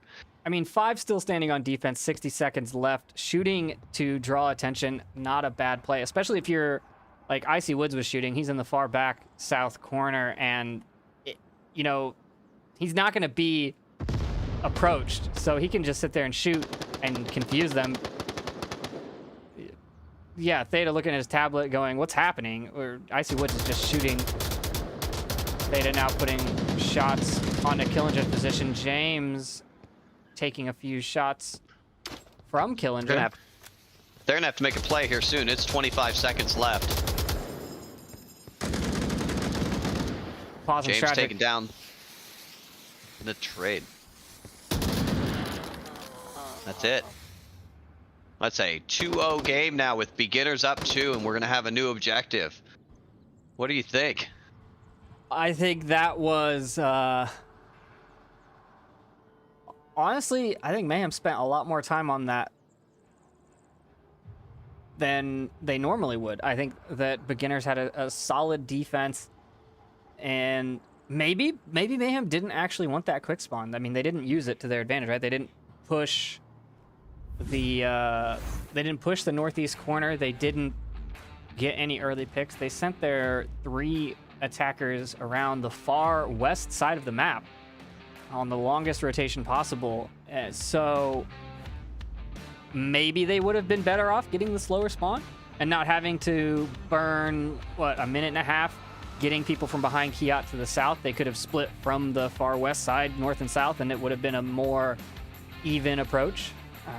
Yeah, maybe. It was interesting. We didn't see either team, and they both got quick spawn. Really, neither team used the quick spawn for that into their advantage, and maybe moving to a line to secure. I don't know. That was I mean, stellar defense by beginners for sure. I think that they had just spot on spots going into that defense, and I mean, obviously it made it work. And there was of course a couple of early trades that didn't happen for them, like with pause up on scaffolding, but or it didn't work for Mayhem, I should say. But it, I think they rotated well, they covered well. I mean, it was just they had it. Yeah, I'm not sure if the spawn difference, if a different approach would have helped for Mayhem. Beginner's defense there was super strong. Agreed. So now we're going to a more traditional objective here. This is an objective been around for a long time. I'm sitting out here in this, we'll say what it would be, west side of the map. But another very capable one. But it leaves the kind of middle Kiot area to be kind of an early fight that happens over who owns the Kiot in the building right in front of it. So this is the building warfare instead of the street warfare, if you will. Halfway up the fucking doorframe. Definitely put a C4 on the ceiling, covering his and back entrance, but he's complaining that he couldn't get it up high enough on the wall. Gotta stand on your tiptoes, Deflade. It's a very visible C4 spot right there. I mean, maybe he can get someone if they're not paying attention. They come in guns blazing, but if they're creeping in there, they're definitely gonna see that.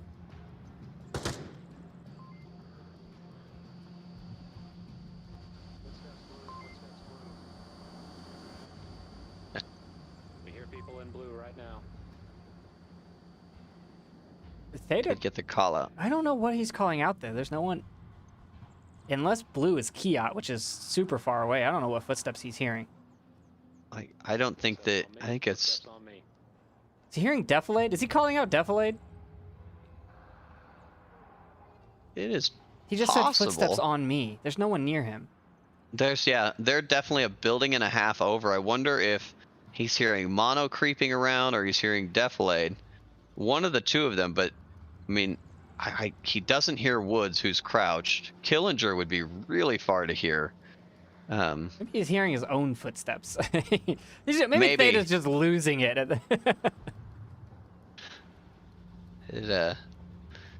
Let's see what happens. I mean, they could hear him, I guess, now. I mean, they're close enough now to where it wouldn't be unreasonable. He's in the building where I used to watch the... Killinger taking his first peek across. He gets Mono all the way on the long shot, coming in now, securing that back area. And they own half of that zone.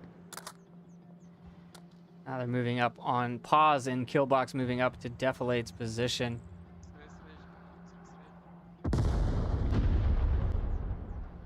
That grenade must have been short.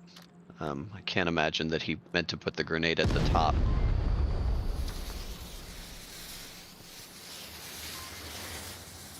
Yeah, Defilade in a... Oh, blows the C4 a little early. Heard Killinger's call out. Defilade rotating around to the front of objective. Looking the wrong way because of gunshots. Pause gets Wookie. Pause gets Defilade. A nice double there. Icy Woods gets James. They have objective here at this point. It is secure. This could be a cap if they got a good count on. Nope, we're gonna see it. 3-0. Beginners pulling out Theta.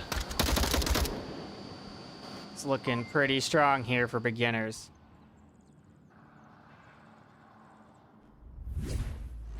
So let's see here. So let's just assume right now you're Mayhem. You've got to change something. What do you change? What do we do different? You're on offense? I was gonna say more aggression, but I don't know if that really works. on this particular objective. So let's break down the approaches here. So in all of my time casting, I've seen a north approach, which personally I think is very deadly unless you get the pick early. If the defense has someone in that northwest building, they can guard that north street, north wall really easily. Once you get there, it's a great approach, but getting there is the hard part.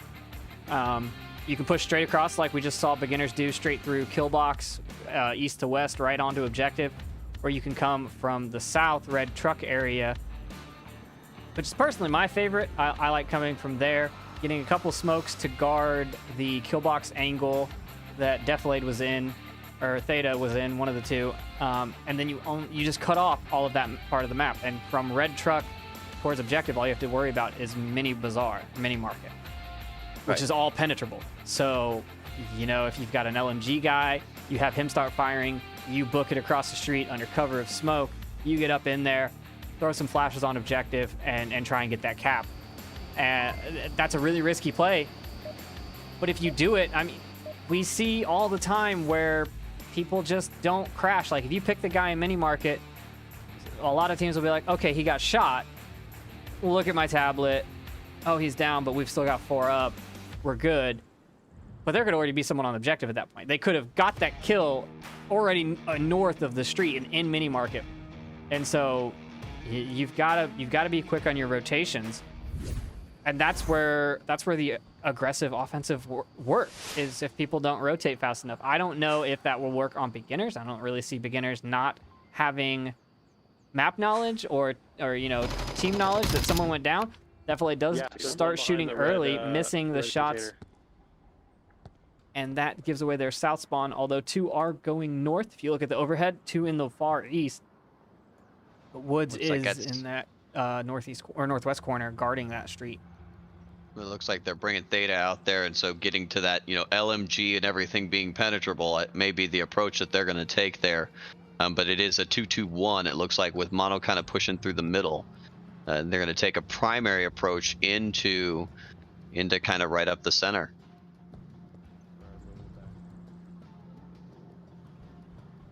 It's 3-0. We got 5 minutes left, and this, I mean, the beginners could take it at this point.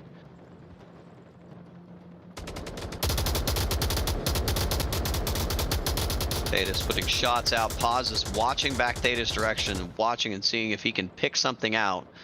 But it's a long angle from where he's sitting here down like a narrow corridor. That red truck is always in the perfect spot to block everything, isn't it? It just always stands in your way. It doesn't matter which side of it you're on.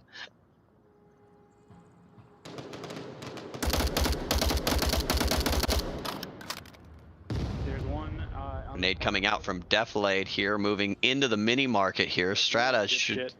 Defilade telling Mono to stop shooting at him. Mono shot at him on the cross. Now has to rotate away.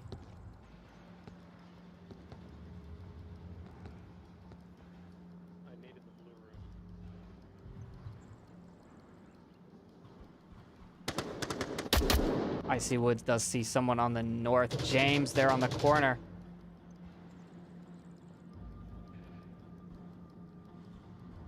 James is scanning. Oh, the laser's trained on. There's the headshot from James. Great shot, James.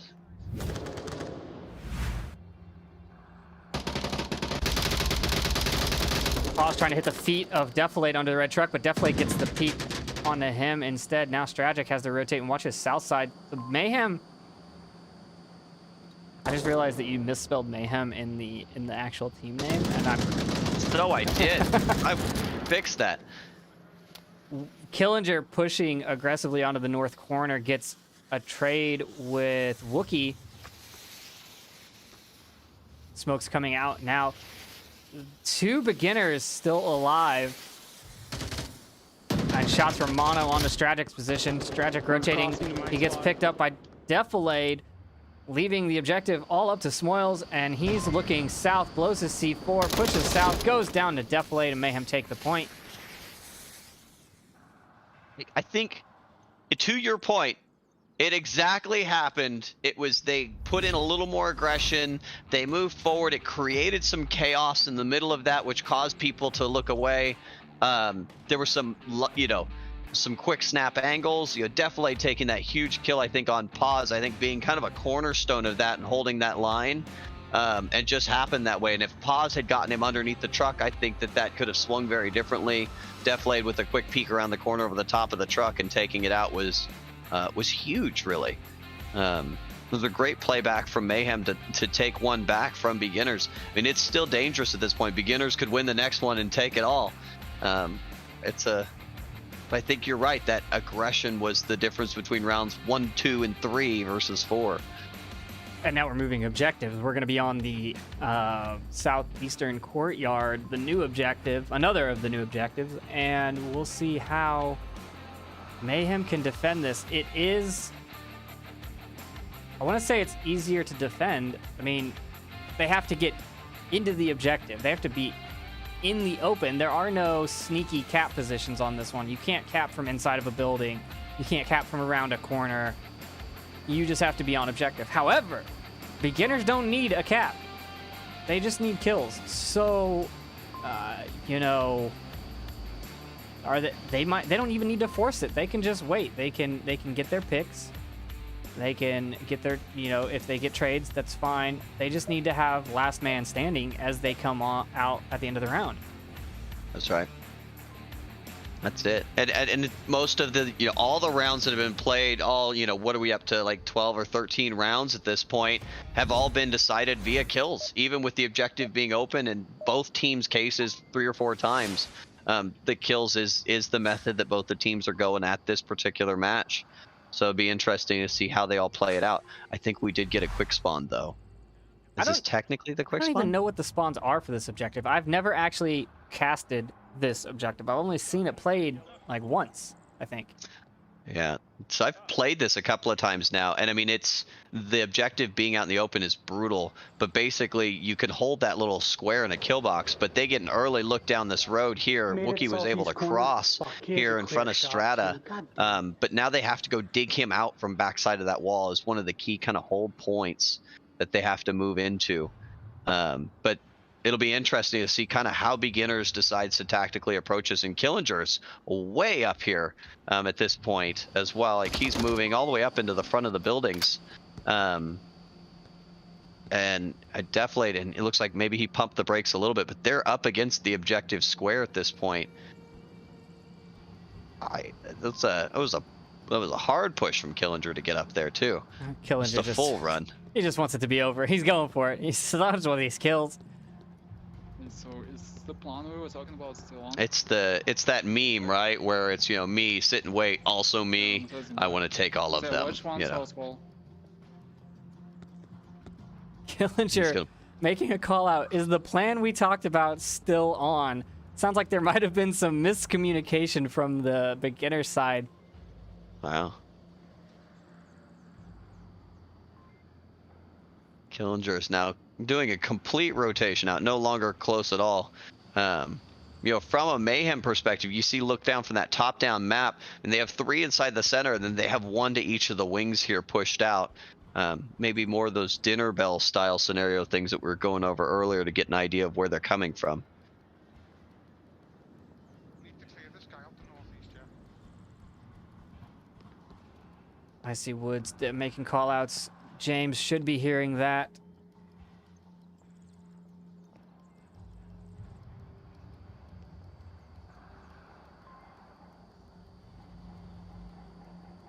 Looks like all of beginners rotated north except for Stragic, still down there by Wookie on the south. Just holding, not pushing.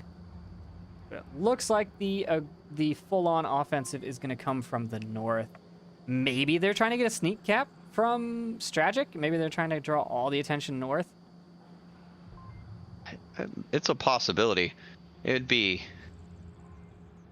it's really hard to do a sneaky cap. I mean, you'd have to pull all the attention across because there's just no coverage.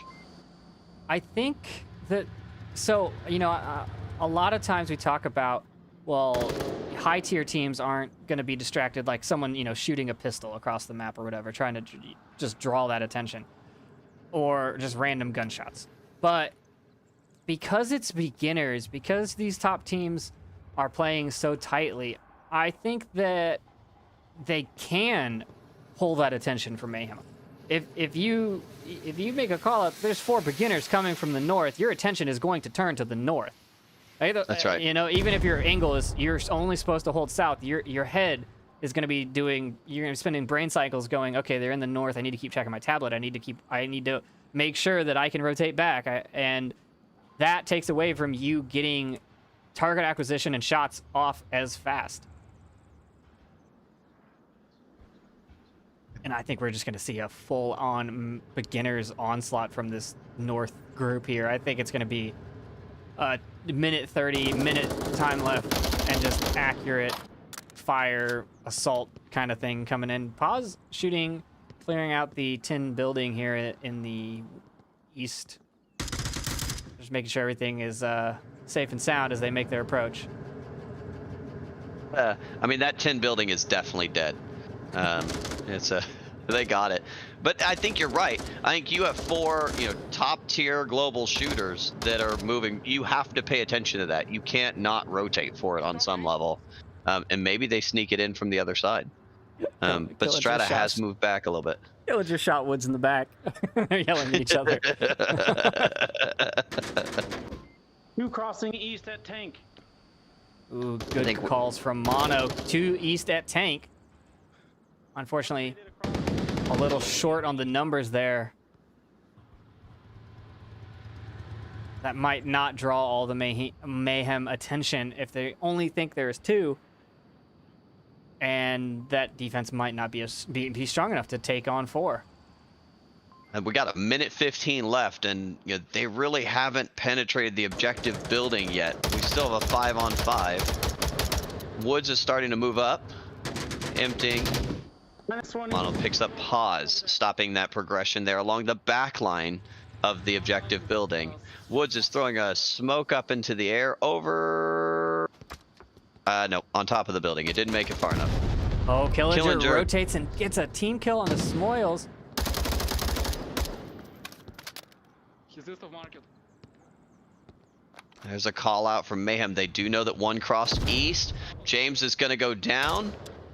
Sounded like there might have been a grenade involved in that one. I think James dropped a martyr nade and ran away, trying to get Killinger on the chase. Mono picks up Icy Woods. They're holding this defense. They're going to push into this line here. Coming over the top. Killinger is going to go ahead and grab. There's a flash that's going to come out over the top. It should. We have a 2-2 right now. Killinger just got a kill on objective with a pistol. So he's out of ammo. Defilade gets Killinger as he runs out. Stragic now knows where he's at, but there are 2 still standing. The kill comes out. Beginners run out of time, actually. Wow. I mean, it's always the risk whenever you do a long play, and it looks like they had a little bit of a scatter that happened at the beginning, and the play that they had originally, some of the members thought they were doing one thing, some of them thought they were doing another, but not a normal thing there. It just kind of, they run the long plays, but it's always the risk that you run out of time whenever you hit the end, and ammo, it would seem. Yeah, I heard a very distinct, different gunshot, and I was like, someone's using a pistol. The Killinger just runs onto objective. Like, okay. I mean, if it works, he got it. He got the down, and he kept moving. So. Yeah, but not the confirmed. So I mean, there were 2 Mayhems that were downed and not confirmed. 2 Mayhems up. So you had like really, if you count each of it down as like a half, I mean, you're still sitting there at 3. And there's a whole lot of communication can go out with 2 beginners up, and that was a. I mean, they did a lot of disruption into that play, though. I mean, it was definitely chaotic there for a moment. You could feel the pressure happening on Mayhem, and they were scattering a little bit as they're moving around. But it'll be interesting to see now that the tables are reversed, what the spawn looks like and what. Beginners decides to do as the defense for this particular objective. Mayhem still need 2 points to come out on top. Beginners just need the 1 as we move into round number 6. Yeah, and I think that you're 100% right. This is a way more defendable position. This is This could be dangerous for Mayhem here, and really could capitalize, and we could see beginners pull it out here. I mean, they're in a strong position to close it and bring this in as a win.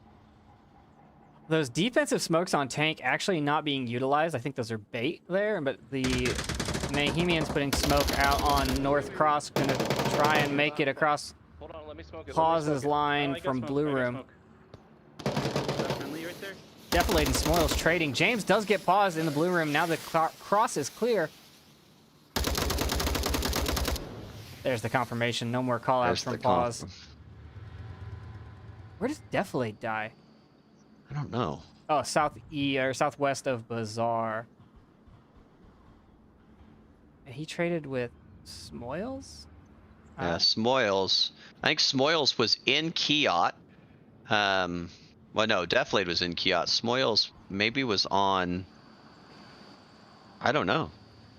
I see a dead body in bar here next to Pause's position, so I'm assuming that that's Smoils because it also has the clacker, which is what Smoils likes to run. Oh, that was a shot through the doorway then, coming from the opposite side of Kiot. Great shot from both of them. That was a long, narrow shot. Give you one. No, I'd rather you have it.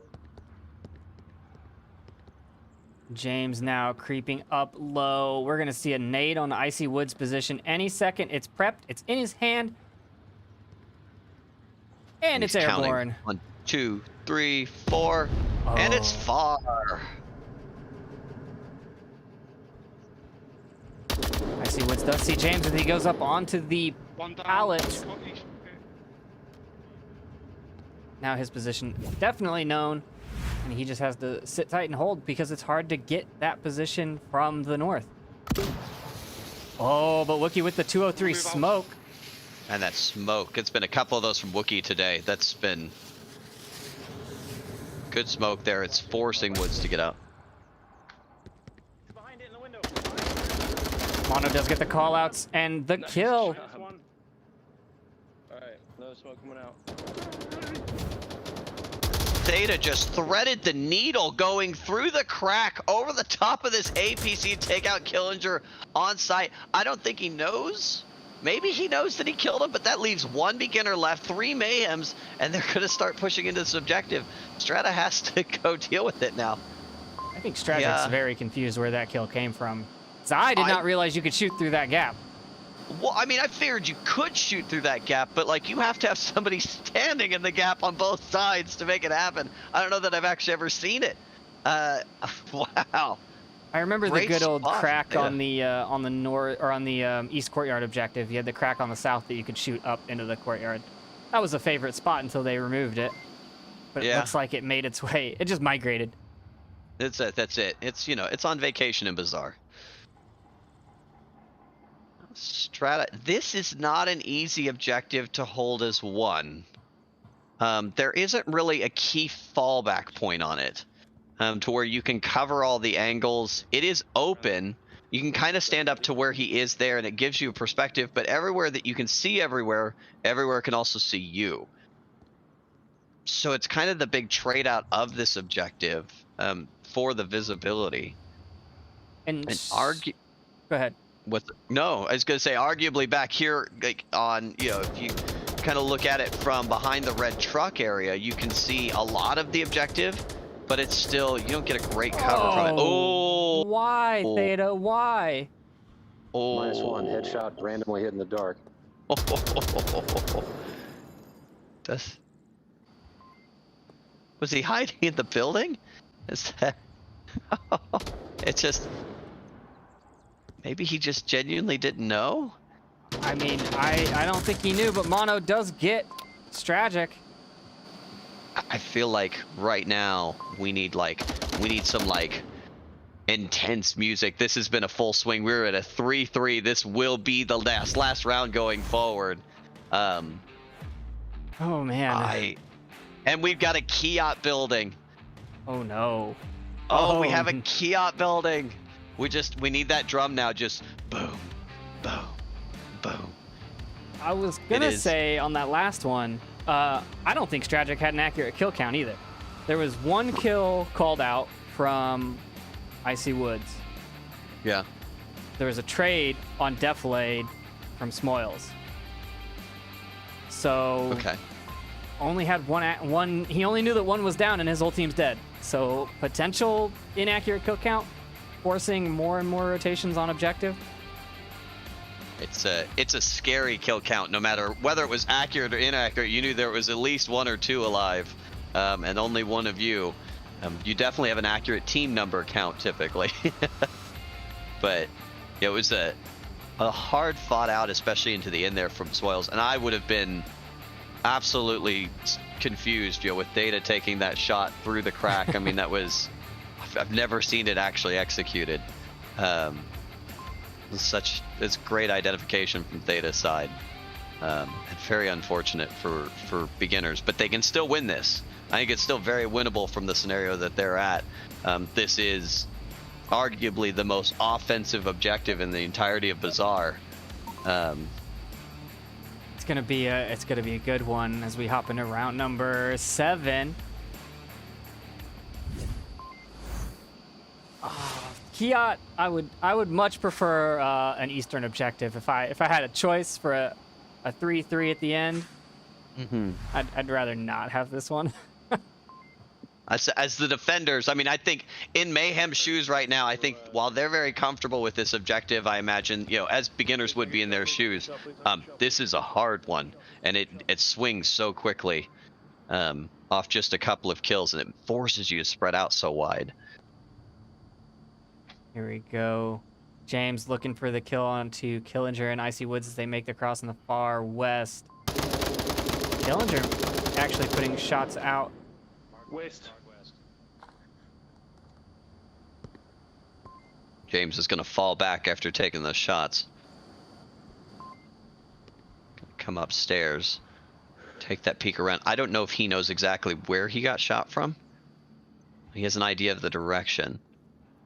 But they're going to continue. Icy Woods is going to go ahead and he's going to continue down. Killinger is going to continue to watch that window as they kind of spread out along this western side.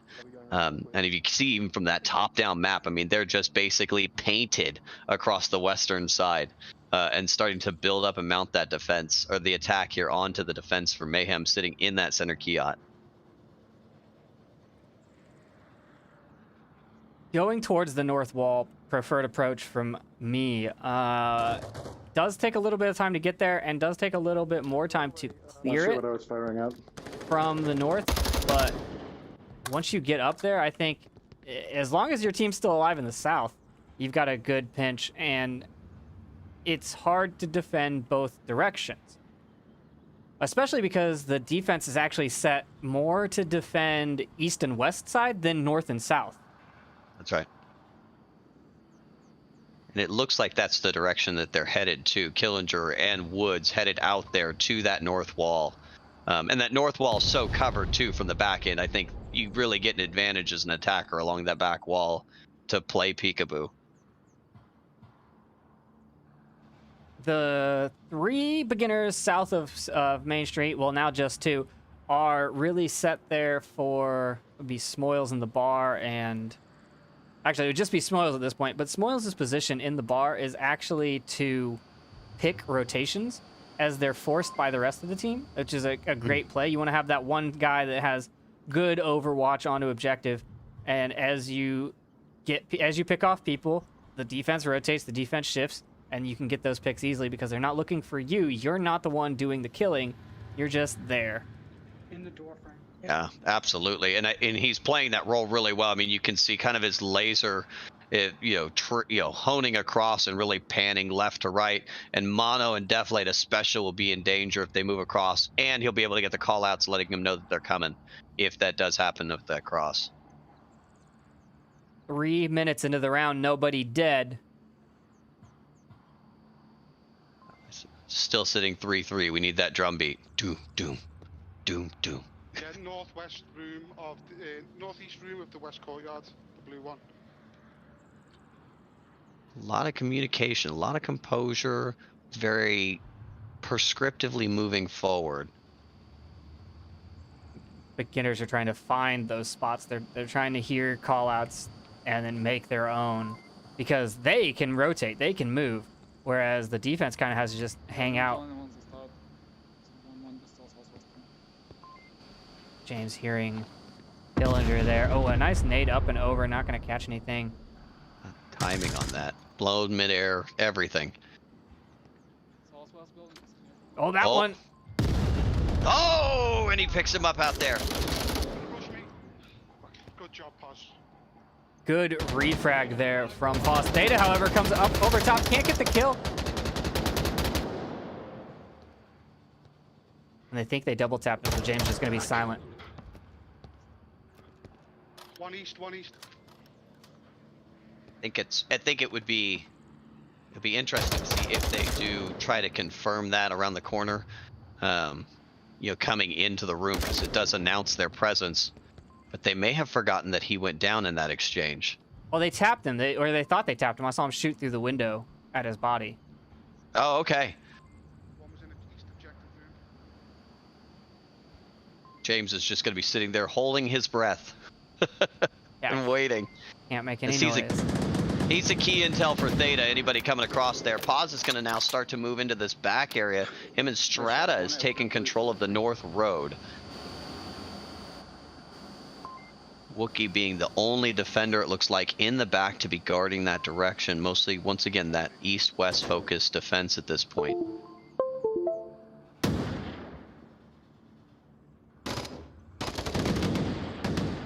Defilade gets Killinger and south of the bazaar. It looked like there was a little dance and trade that happened there. Moving across. A smoke coming out from Paz. Should be smoking out Wookiee's position in the back. Wookiee blows a C4? I think so. Did he down pause? He did down Paz. I didn't... That was... Oh, Wookiee missed Strajack, but does get him on the inside, and Mayhem takes the point and the series. And the series, what a climb back. At one point, we were 3-0 going into this series here on Bazaar. Wow, definitely just having a heck of a map there with 8 kills at the end of it. What a pushback, what a rally mentally from the Mayhem side to turn that around. Beginners really putting the screws to them early on. Such a great job. Yeah, final score here, 8-10,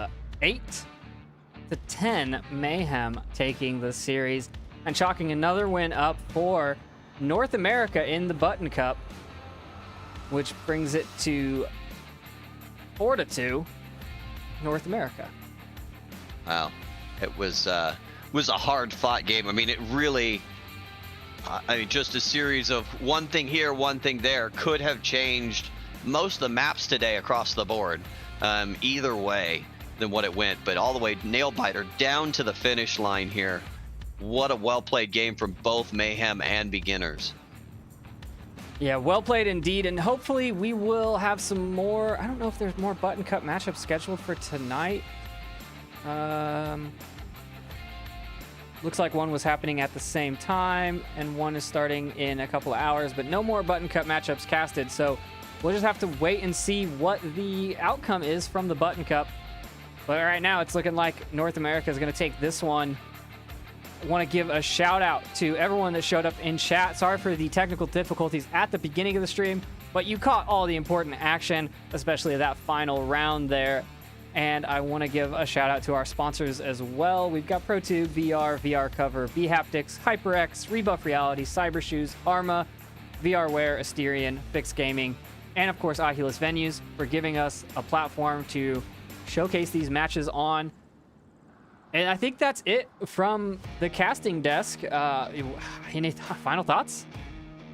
I mean, I just want to do the whole thing all over again. It was such an exciting game to watch. Well played by both sides. And yeah, other than that, it was just super great.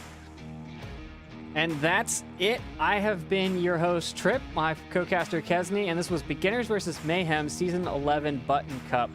And we will see you all next time.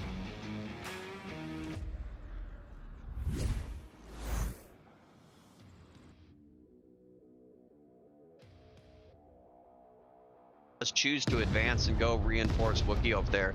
That could be... Deflate here as well. Here's the call outs from Raph or Killinger.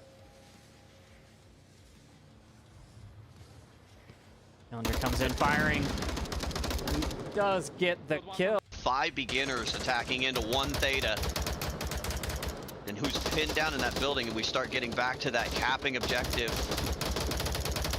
And that's it. In here, Theta's got to die on it, but he's got so many angles that he's going to have to cover if he gets pushed back into it. We've got 20 seconds left. They're starting to rush towards his objective here. Theta takes out Pause. He's doing his best to hold it, and they're going to go ahead and they're going to confirm. Ooh, that second one. Definitely is was- blind and out in the open. And Killinger's getting called. He's calling him out. Wookie with a 203 though, downs Killinger. Moss makes that jump across. Ooh, doesn't make it all the way. James It's is a on good run. objective tablet out. James The is Wrath on is point. coming behind. He's tablet out, and then oh! Wow. There were 5 smokes that went out covering that cross there. That was a huge commitment to making sure everybody could get into their spot. I think a worthwhile investment given how we saw last round go on, but that was an expensive cross. Flash over the top just to switch gears here. They've got Mono and James coming up the top here. They know Pause should be near because he threw a flash over the top. He's gonna back up. Mono's gonna pick up Pause. This kill if he goes sneakily. If he's sneaky, he should see him.